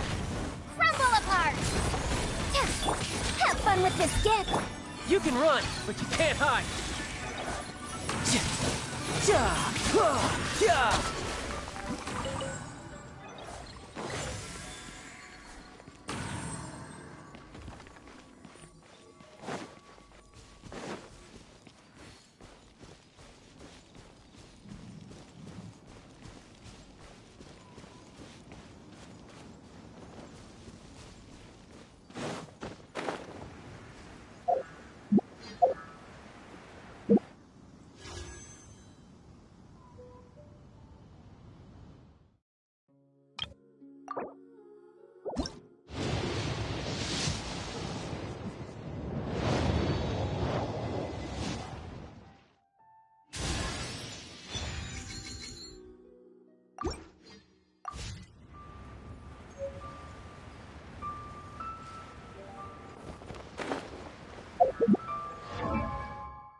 Forgive us. We were unable to fulfill our end of the contract. We found no trace of the Coco Goat Adeptabeast of which you speak. What a disappointment. Don't worry about it. But I feel very disappointed. Aw, poor Qiqi. Why does Paimon feel so guilty all of a sudden?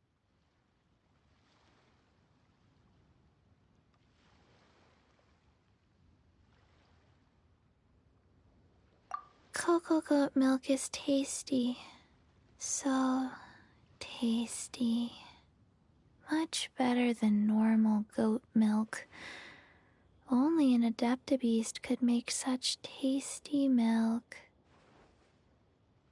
I'm sorry. I have a poor memory. I cannot remember the name of the milk. That's why I wrote it down. Where did I put it? Ah, here. This is the name. Coconut milk. Huh?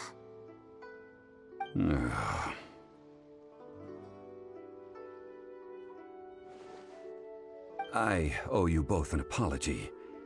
I hastily agreed to what appeared to be an equitable agreement with this zombie child, when perhaps I should have undertaken further due diligence. Never mind, Zhongli. You didn't know. As the Liyue proverb goes, all things are random and... So how are you supposed to predict anything? Literally no one could have seen this coming. Excuse me, everyone. Did Chi-Chi say a bad thing? Oh, sorry, but Paimon's gonna leave the job of shattering this poor kiddo's world to you.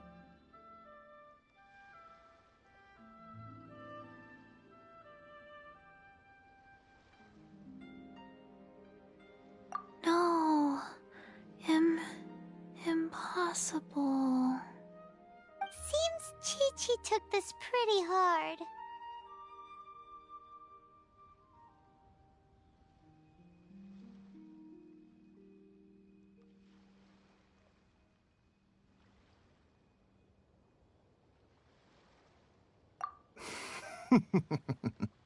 Someone learnt a valuable life lesson today, then. Thank you all for looking after my little Chi-Chi. Might I ask who... Ah, how rude of me.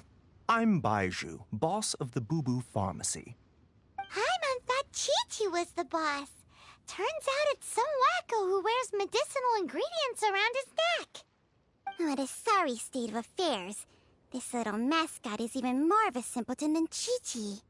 Ah! The snake is speaking!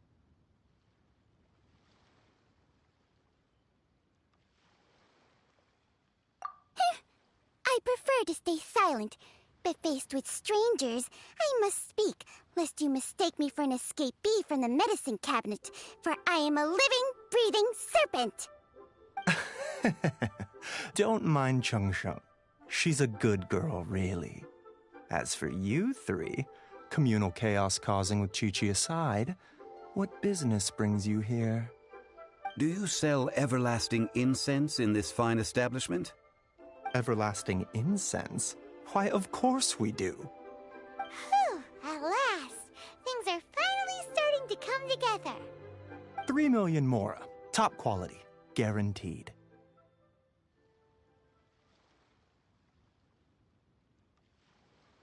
Aw, too bad the Qixing have taken it over for now.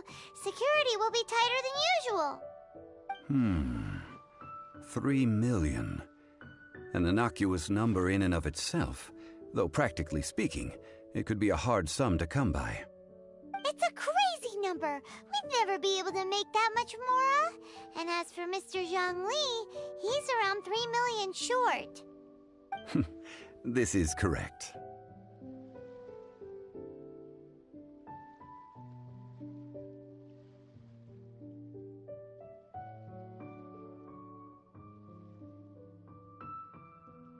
What are we gonna do? Is this the part where we go crawling back to Child?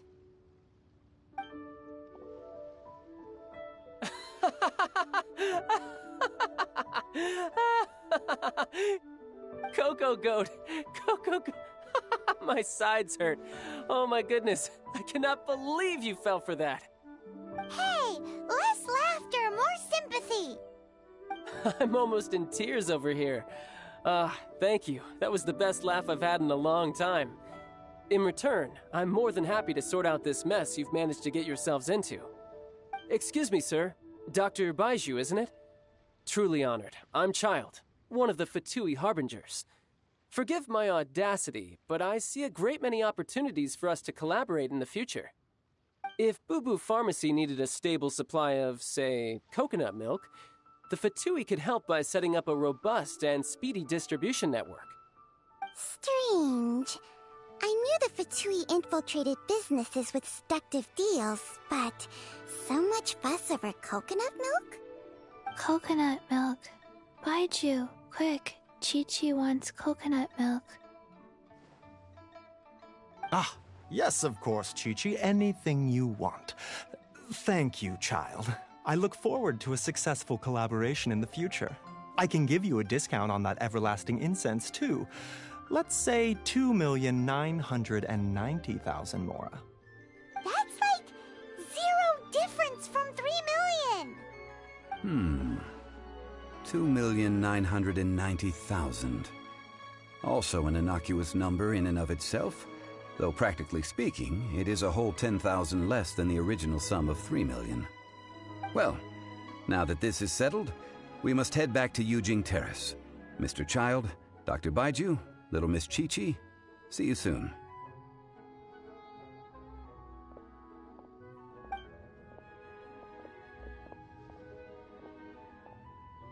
Ah, that lot is an absolute riot. Honestly, I can't remember the last time I laughed so hard. So, you've been eavesdropping, I hope? What have I missed? Yes, Master Child. They spoke of the Qixing taking the Golden House. Well, well, well. Ningguang and her Qixing cronies. What else would they be hiding in the Golden House, if not the Exuvia?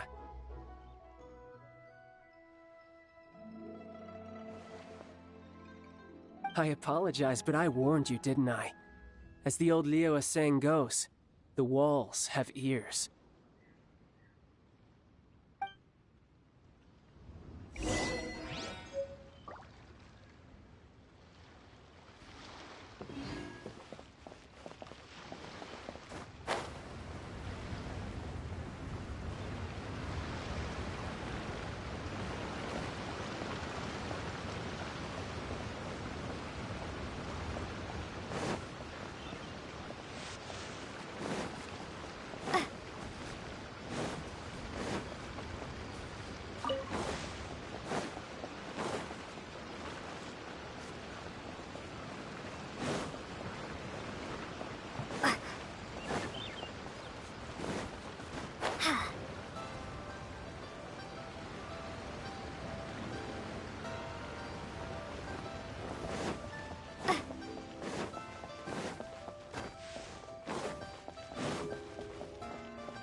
Well, as it stands, we've hired helpers, and we've acquired the everlasting incense.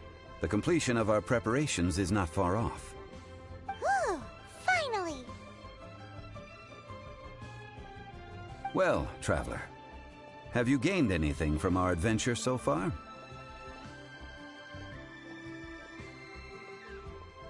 Odd.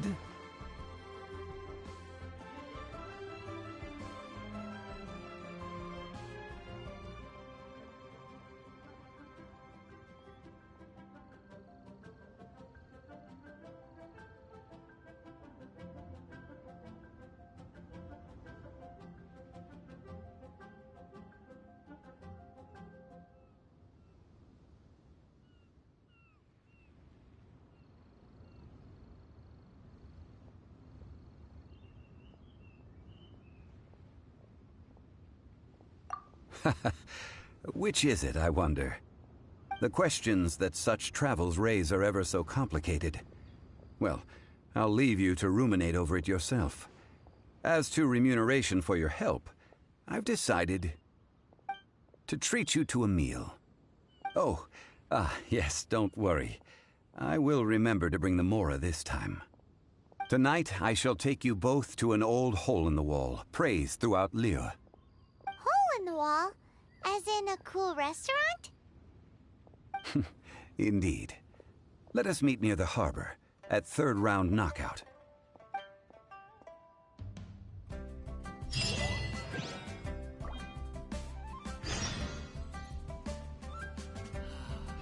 the Lord of Geo protect you and fortune find you.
Ah, you're here. There's no need to order. I've already done so. Third round knockout is not for lightweights, like those taverns in Mondstadt. Here, the owner does not take such unorthodox orders as fruit juice.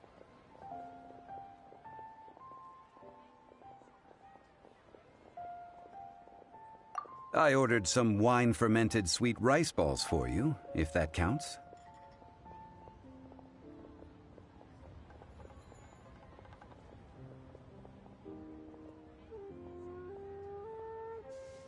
If it is to your liking, dear customers, I shall continue the tale of Lady Ningguang's Jade Chamber. Hey, there's even a storyteller here! Great atmosphere!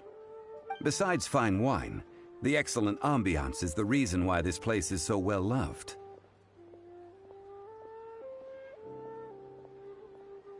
But when I say ambiance, I refer to a different sort from the one the Teyvat travel guide uses to judge other establishments.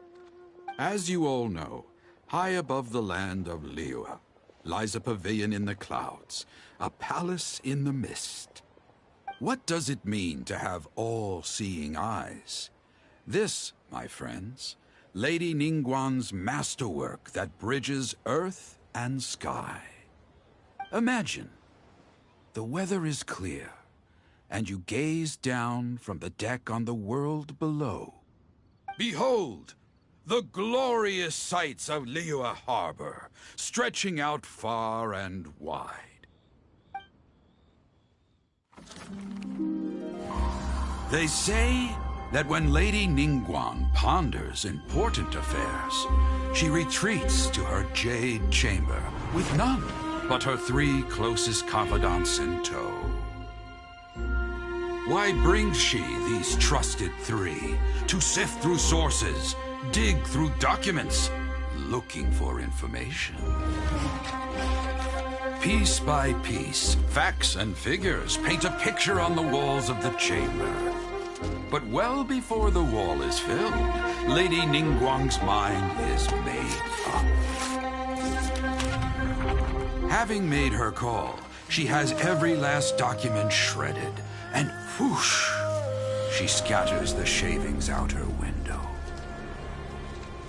Ah, look at them. How they billow in the wind like a sudden swirling blizzard. As the fragments fall, traces of text flicker before the eyes of the merchants of Liyue, like ink stains in white snow. The saying goes, the rarest treasures in the land are the words brought by the paper snow. For the words of the Tianquan have the power to move mountains, and all throughout the land know it.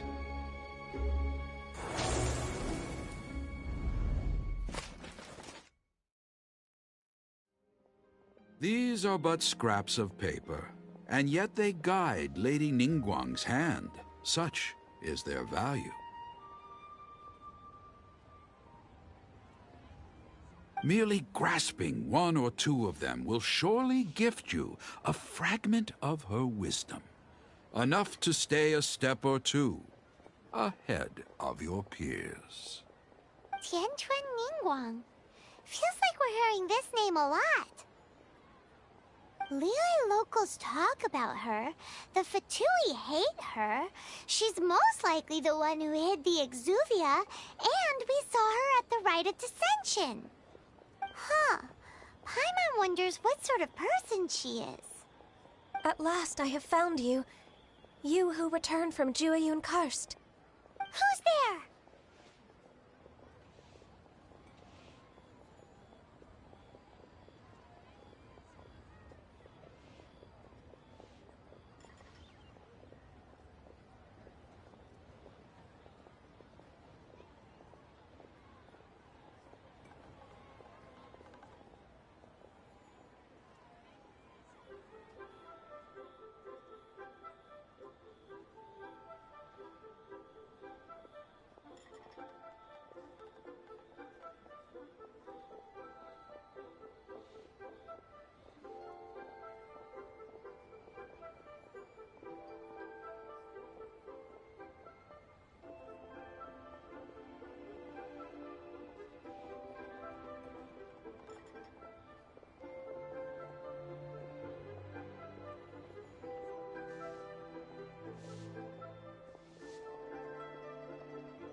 Wait, I am not with the Millelith, nor am I here to claim your bounty.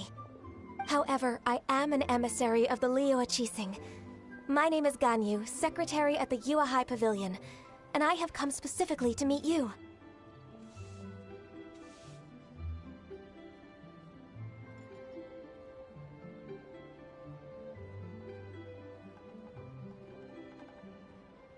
Well, in concrete terms, I am the corporate secretary for the Qixing. At the moment, I am serving as Lady Ningguang's special emissary. Ningguang sent you? We were literally just talking about her. My apologies, you who have returned from Jueyun Karst. I am duty-bound and cannot extend my courtesy to you in full. But I have with me a letter from Lady Ningguang.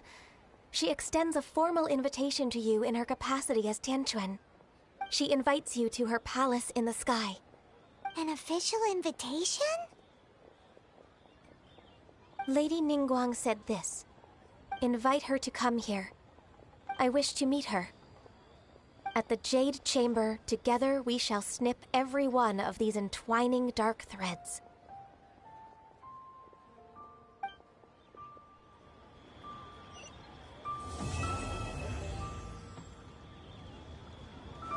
And with that, the emissary who called herself Ganyu just disappeared.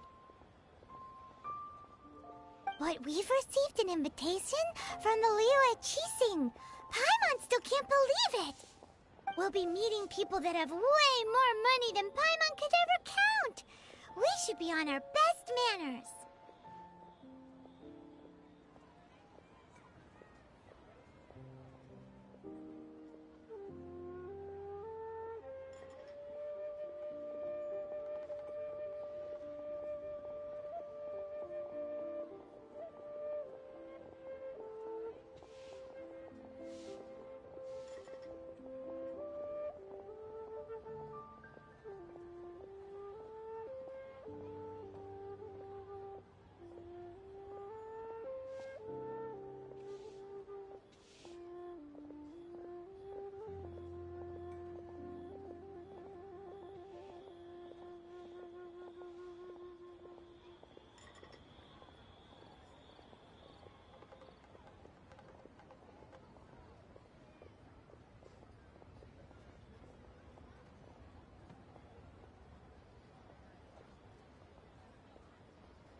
An invitation to visit the Jade Chamber is a rare honor indeed.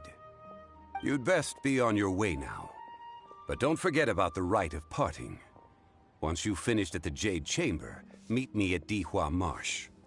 Don't worry, we won't forget. Dihua Marsh. We'll see you there.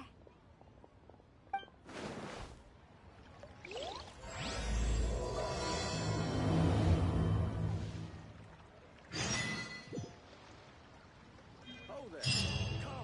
Come and see these rare and precious materials.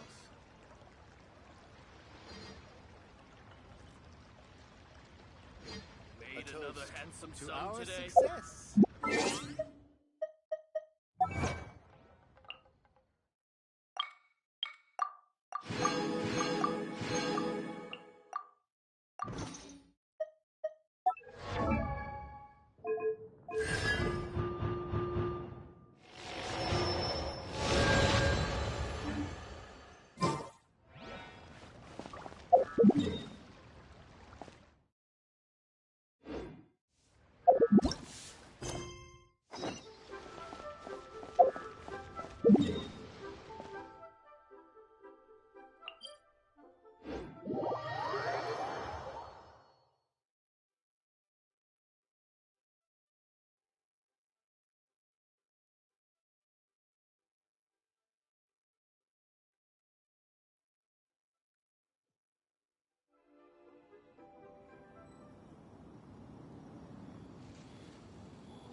I'll keep this close.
Well, since we want to go to the Jade Chamber, heading to its location on the map is the sensible thing to do. Let's look around. There has to be a way up there nearby.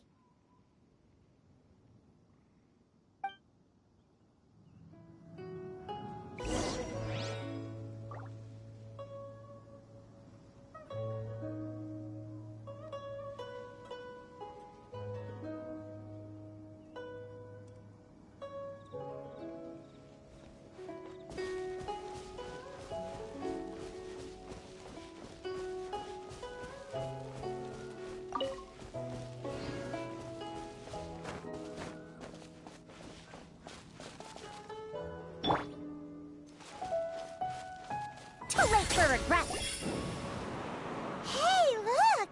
There's some sort of mechanism thingy. Since this is the right place, it must have something to do with the Jade Chamber.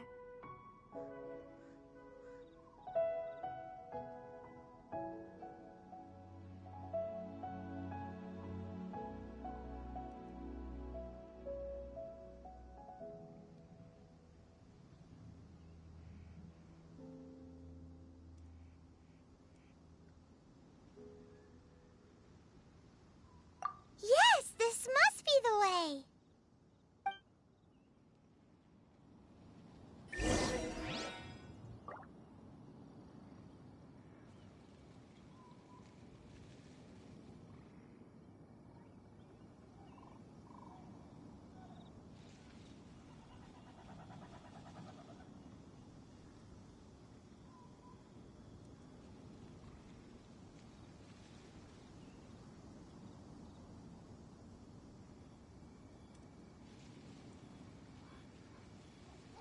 A 100 years have passed, yet there hasn't been any change to those dumb rules at the Academia.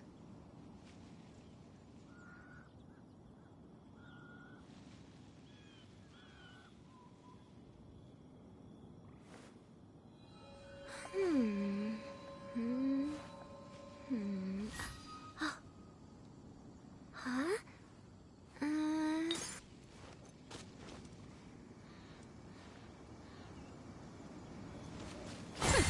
We'll see about that.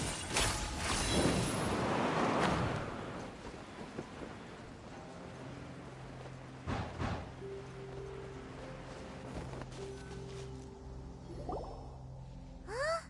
It only takes us up to here. Aw, if that wind current was stronger, we'd be able to reach the top in one go. Huh? Why?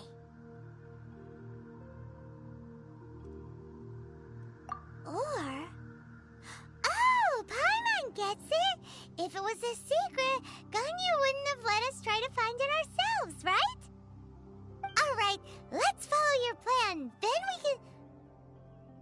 Oh, hang on a moment. Look down there. Looks like we've gotten close to the Guizhong Ballista. Paimon has a new idea. Why don't we shoot you up to the Jade Chamber using the ballista? No. Paimon may have just forgotten to think about the safety measures.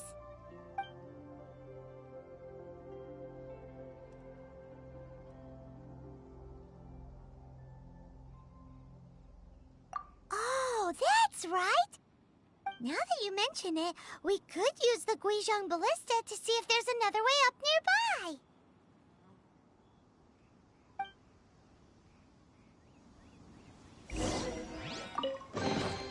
Here you go. Thank you, Madame Farazan.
Halt!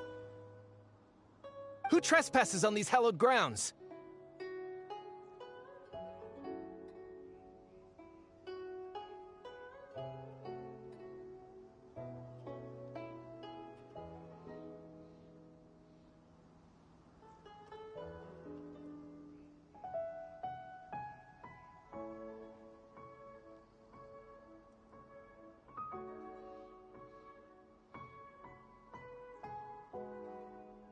Exactly. What are you talking about? We're invited guests. What makes you think you can treat us like this? No. Wait. Maybe this was Ningguang's plan all along. She pretended to invite us to the Jade Chamber, but set up a Millelith ambush here to arrest us.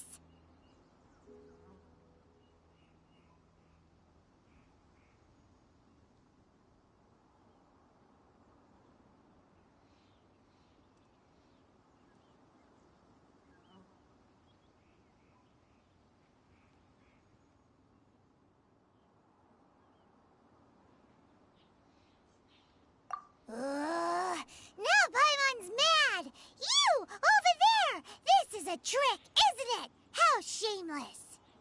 What? We're just on guard duty. What do you mean, shameless? What nonsense! Seize these suspicious intruders at once! Well, here they come! Line them up and knock them down!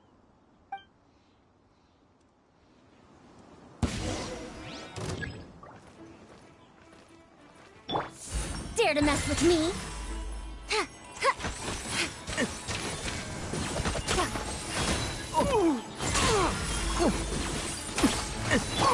Stars, shine for me. My god.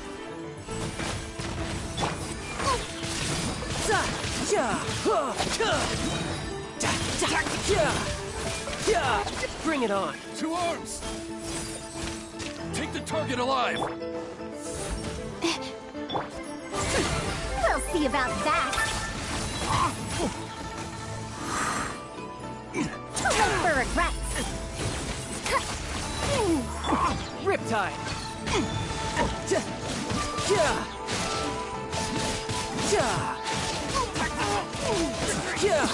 Who's next? The night is cold. We'll see about that.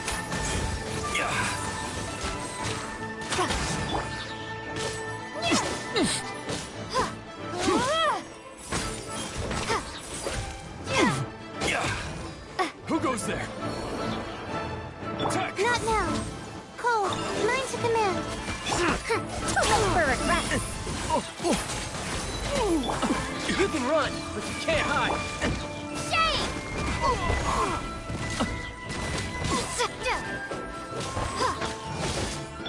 The night is cold. Dare to mess with me?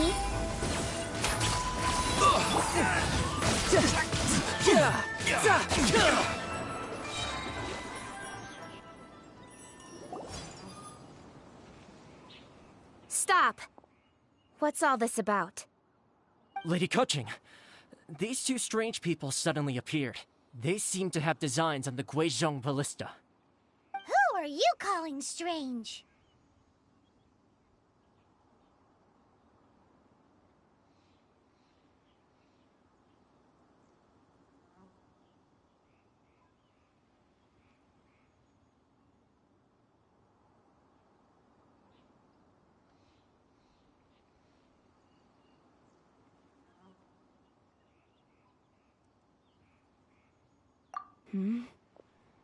You want to go to the Jade Chamber?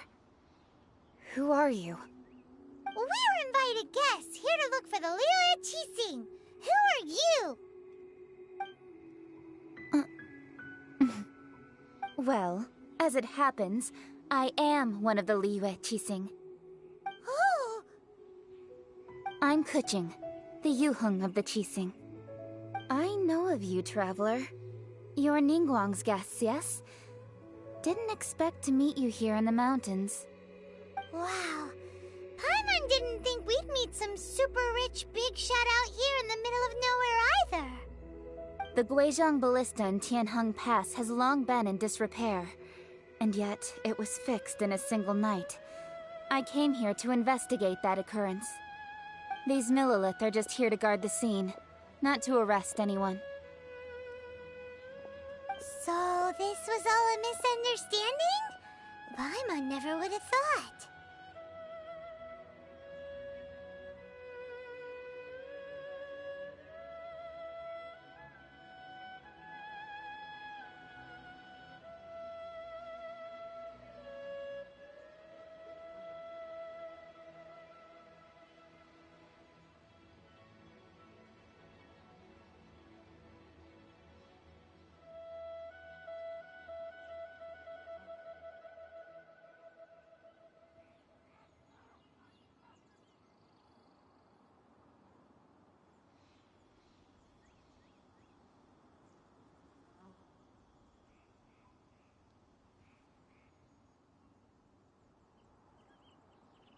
Anyway, for a mortal to be able to repair an Adepti mechanism is quite the mystery, even to the Qixing. That was...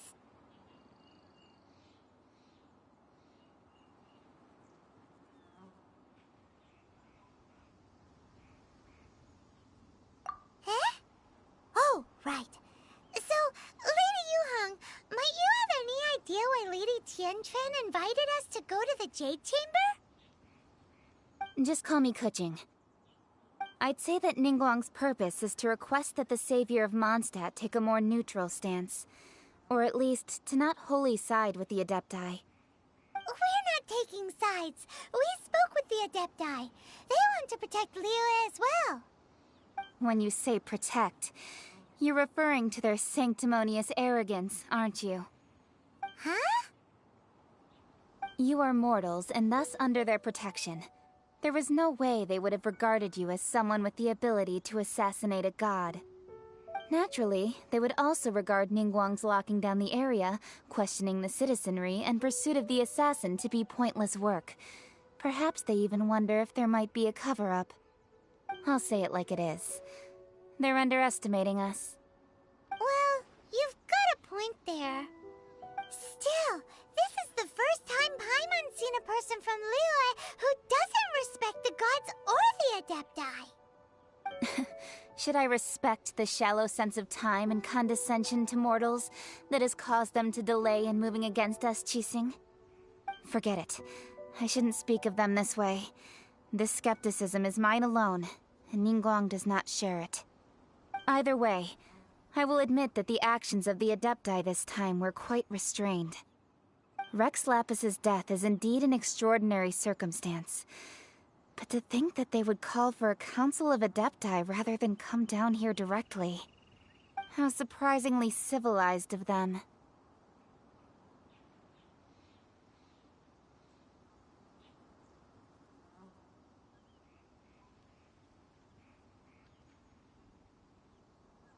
Well, for Ningguang, she would talk anything and everything out if she could. But I doubt we can do that here. The time of the Adepti has long passed. If even the Liyue Qixing don't want to face that truth, then what future is there for Liyue? Another super bold statement. I'll stop here.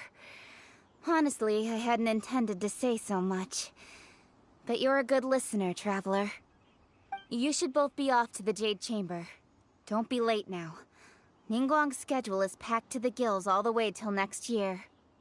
The cream of Liyue's mercantile crop all see ascending to the Jade Chamber as the greatest honor. Each brings rich gifts as they visit, all to curry a little favor with Ningguang. Favor?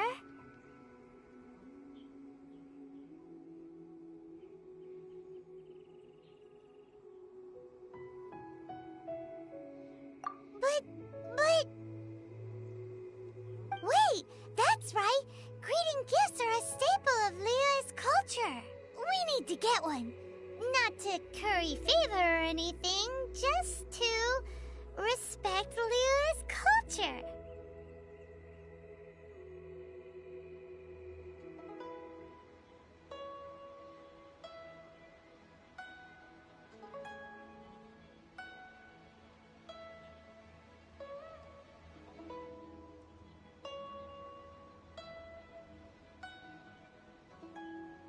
All right.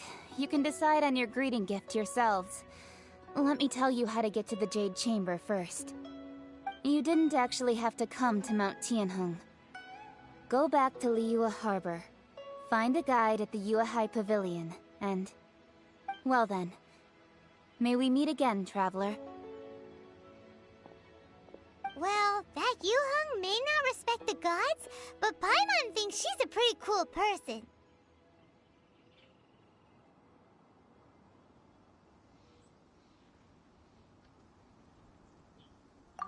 So, what should we give to Ningguang when we see her? Oh, right! Paimon dreamed of an amazing snack last night! Sugar-frosted slime! Paimon has a feeling that it would be perfect for a super rich person like Ningguang. Why don't we go with that for a gift?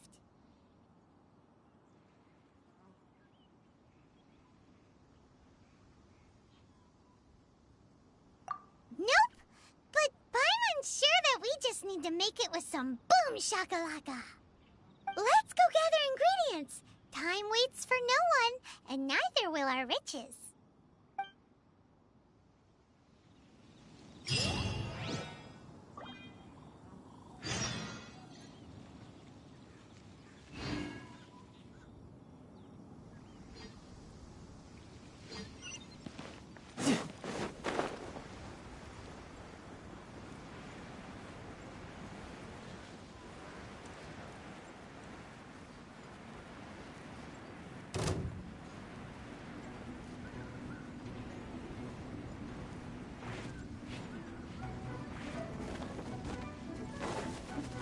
Not now.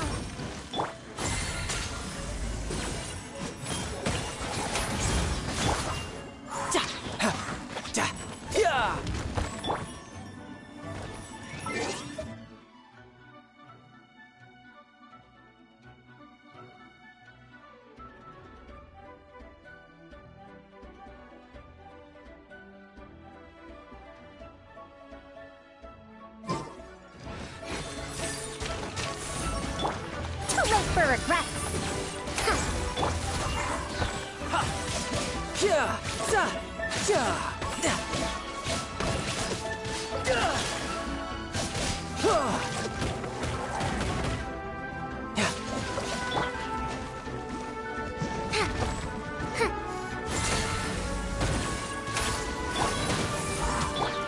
Riptide.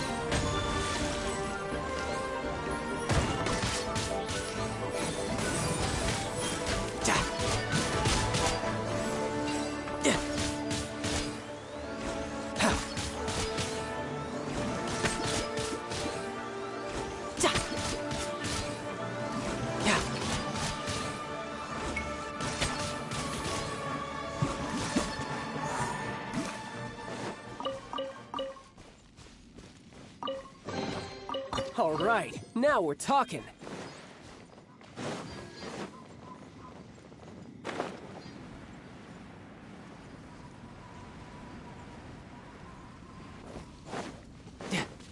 Yep.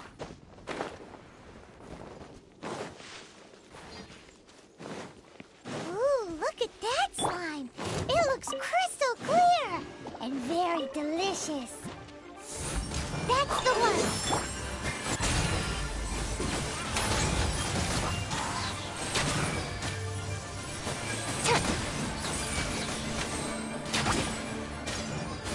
Truth repeats its course. Dare to mess with me. My guiding star.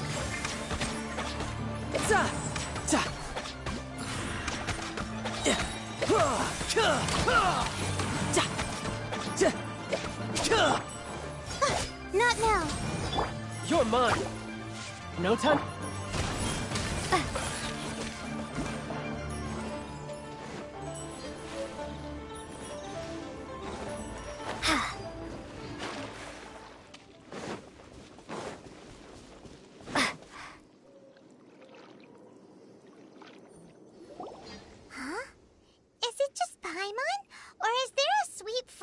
In the air. Huh? Did you hear that? No! That was definitely someone in trouble. It came from those ruins over there. Uh-oh. It looks like the treasure hoarders have locked someone inside.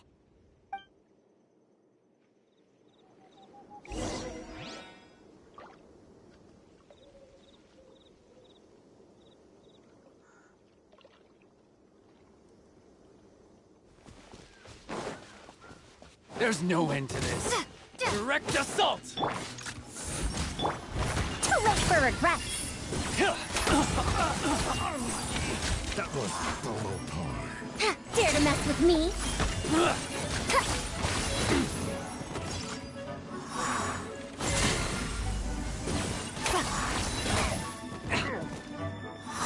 You're open! My guiding stars.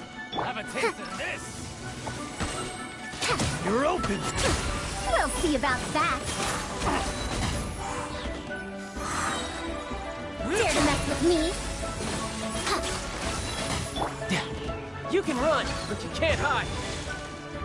No touch.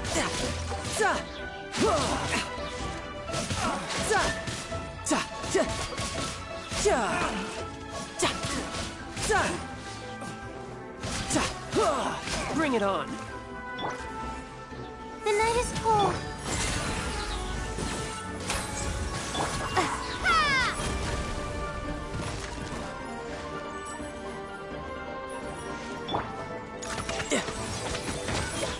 That was solo time. Drop!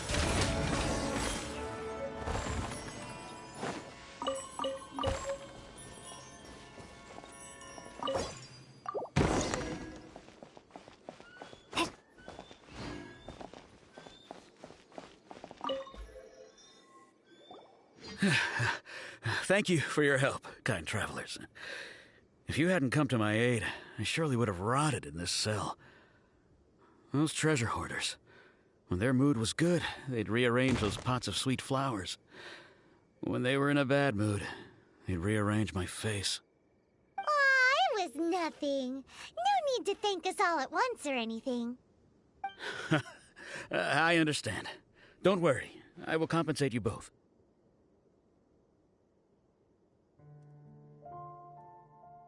Don't say that.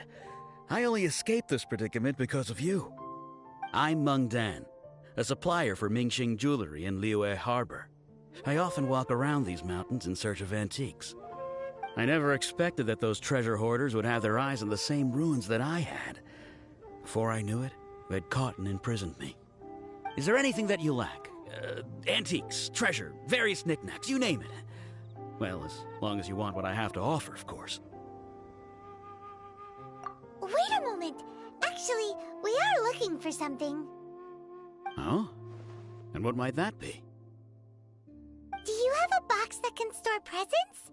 We'd like a pretty one. The kind that you can use to store snacks. Of course we do. How can one sell antiques without gift boxes? At Mingxing Jewelry, we have the best gift wrapping service in the 7 nations. Now just give me a moment and I'll let the boss know.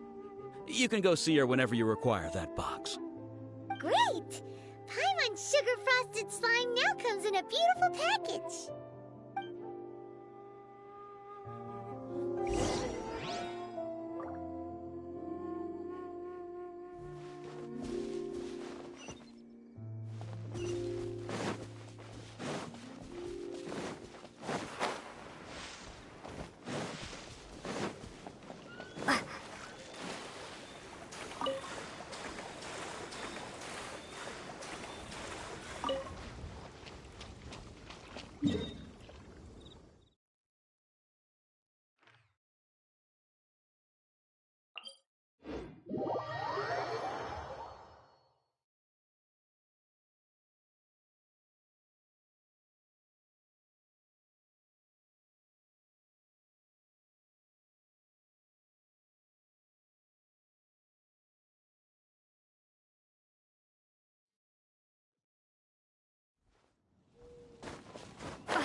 is in.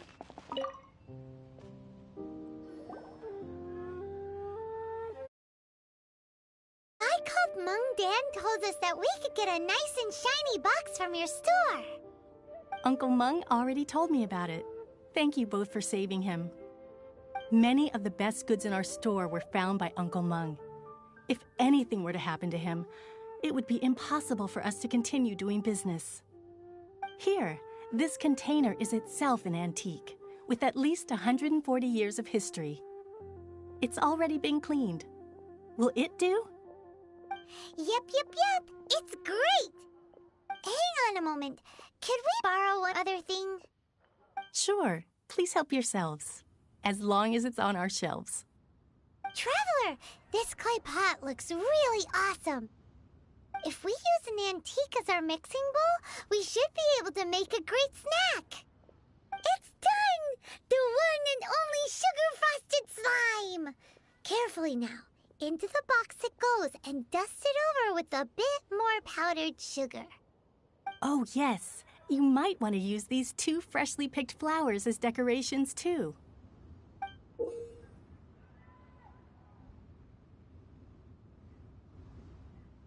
Woohoo! It looked great!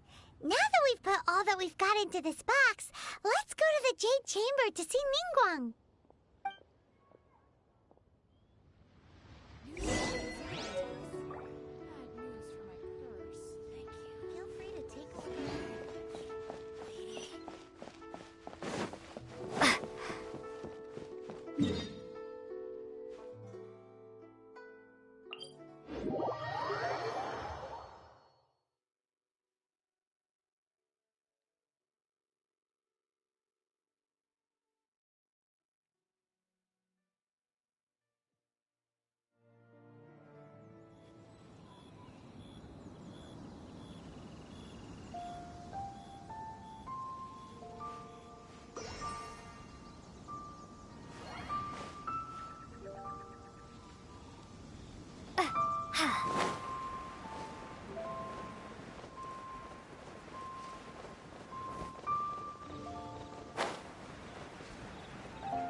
According to Keqing, this is what we should say. Excuse me, do you sell the moon here?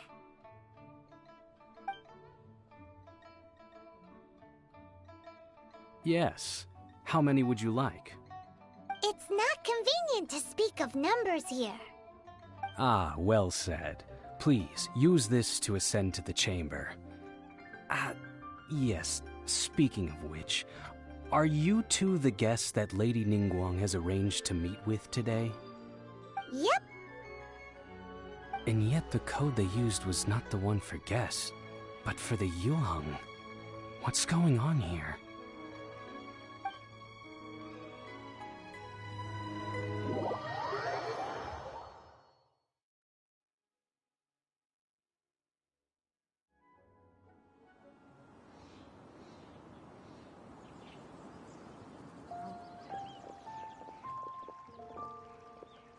I've been waiting for you, returnee from Jueyun Karst. It's Ningguang! Since this is our first meeting, we've prepared a gift. I hope you like it. Oh, for me. You have my thanks. It seems that I have made things difficult for you, considering that you were supposed to be my guests. Oh no, it's nothing.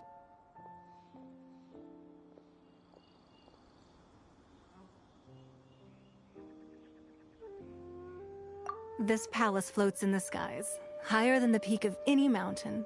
From this vantage point, one may survey all of Liyue. I have been gathering the funds necessary to build it from the time I began learning the merchant's craft. And since becoming the Tianquan, I have spared no effort in hiring the best craftsmen to constantly extend it. At first, it was but the size of one room. Now, it is large enough to blot out the moon in the skies above Liyue. One day, I believe it will overshadow all 7 nations. Not many from outside Liyue earn the right to ascend to the Jade Chamber. But I have been in correspondence with the acting Grand Master of the Knights of Favonius, who spoke highly of you. As such, I have been putting eyes and ears out ever since you reached Liyue. What? And I finally got wind of your movements when you were on the way to Wangshu Inn. Wait, was Vergoldet one of your people? Just Vergoldet? No. Everyone at Wangshu Inn is one of ours.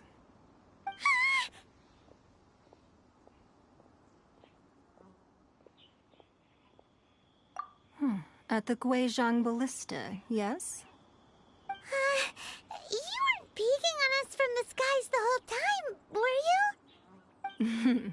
I fear that peeking would have been a little difficult from this altitude. Our eyes and ears are more than sufficient. You two are very interesting people, after all. It would be natural to take an interest. Well, I wouldn't expect you to trust us, considering that you have had far more interactions with the Adepti. The reason I invited you here was to clear up some misunderstandings.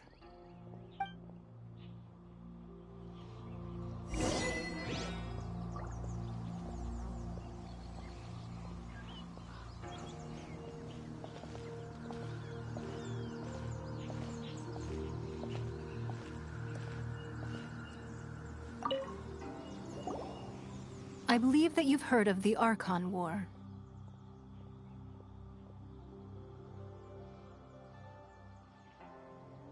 Many gods used to walk this earth, and many long wars were fought between them that did not abate until 2,000 years ago. Much blood was shed, and many lives were lost. In the end, only 7 victors remained standing in Teyvat.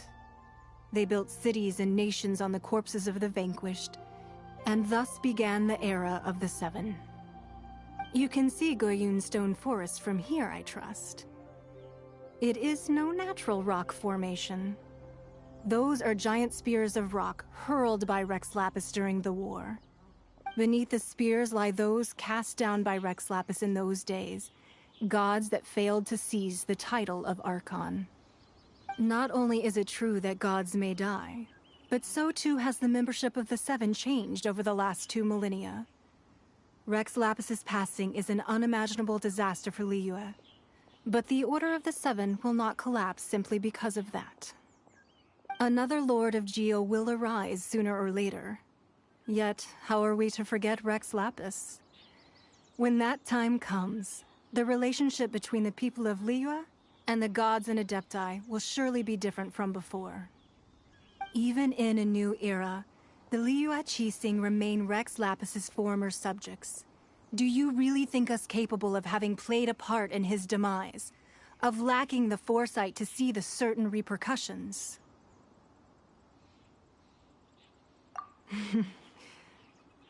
That day at Yujing Terrace, it was also very sudden. Even I caught completely off guard. You were there, you no doubt saw. But our enemy has long lain hidden within the harbor. If we do not act against them now, they will surely gain the upper hand. Hiding the Exuvio was a necessary maneuver to take the initiative back, to play the spider while our foes scurry about. Who's this enemy you're talking about? What do you think, traveler?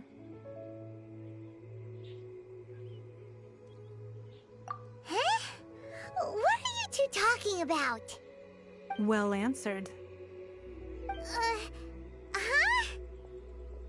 The scenery out here is fine indeed, but the wind is a little strong.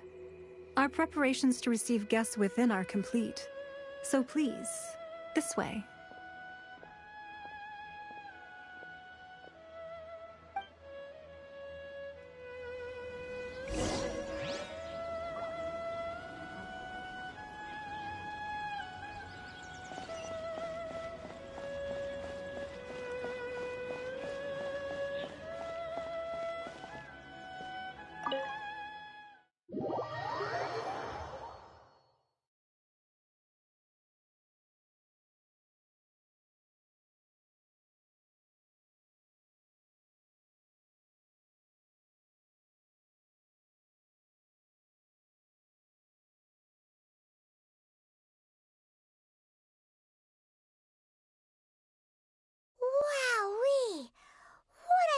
strange hall.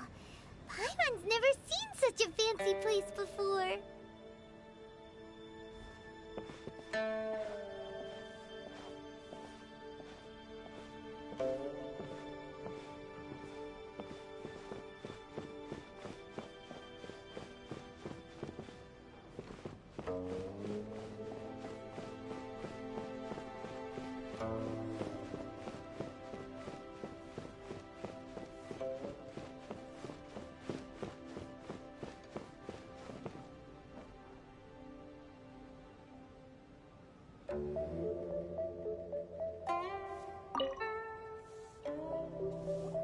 Be at ease, you two. Make yourselves at home if you wish. Can we really? I have invited you two here as friends. And when friends come over to play, our enjoyment comes first. Naturally.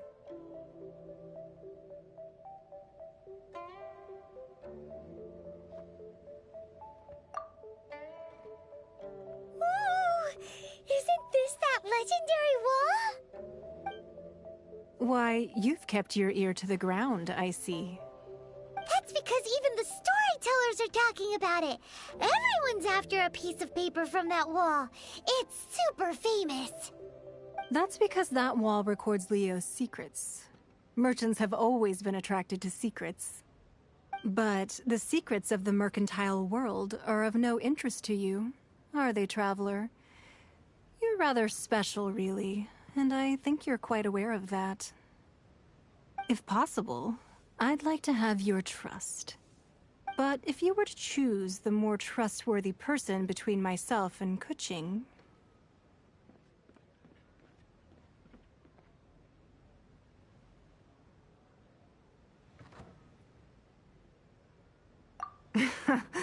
You'd pick Keqing? Nah, I had a feeling. I originally thought her a bit too hard-headed. With someone of her character on the Qixing, I've had some extra messes to clean up behind the scenes. But after she said those words, the time of the Adepti has long passed. If even the Liyue Qixing don't want to face that truth, then what future is there for Liyue? Well, I must say that quite a few of my doubts have been dispelled. I won't deny that Rex Lapis's passing seems advantageous to us. But, for Liyue's sake, we cannot allow ourselves to be shackled by rumors of our usurpation of power.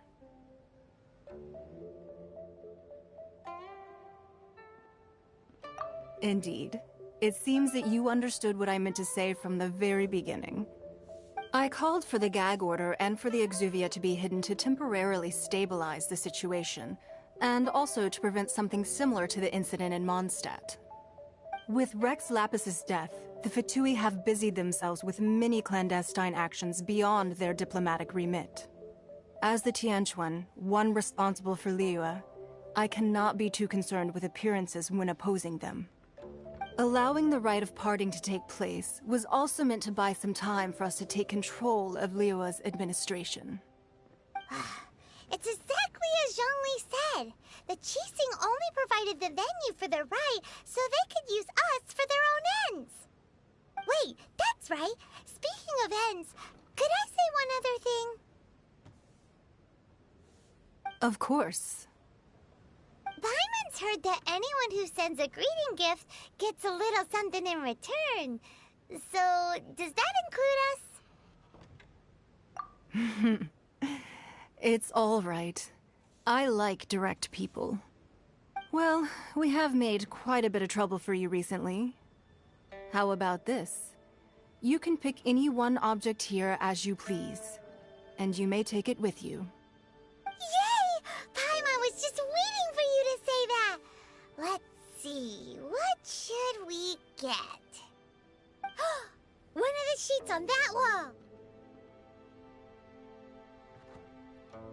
Don't look at Paimon like that! One of these sheets of paper will sell for crazy prices, even if it's only as large as Paimon's fingernail. Just imagine how much more a whole untorn sheet would sell for. Let's grab one! The biggest one!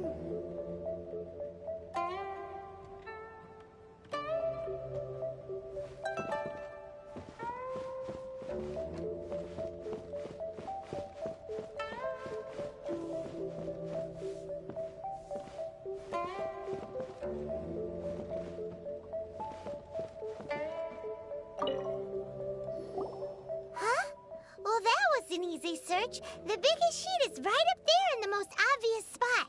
Let's go with that one. La la la la la. Let's see what's written on it. Huh?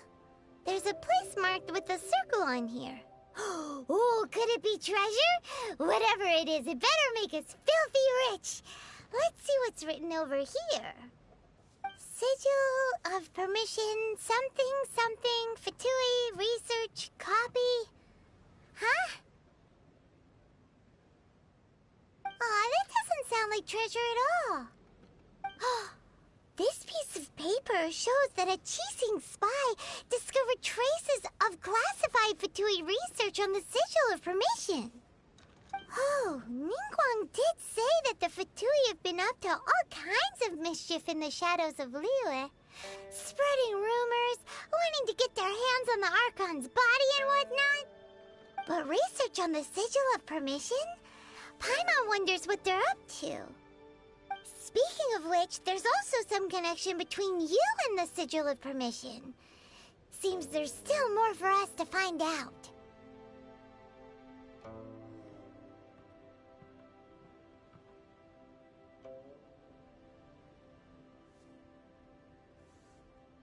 Oh, you really think so? Well, should we not go then?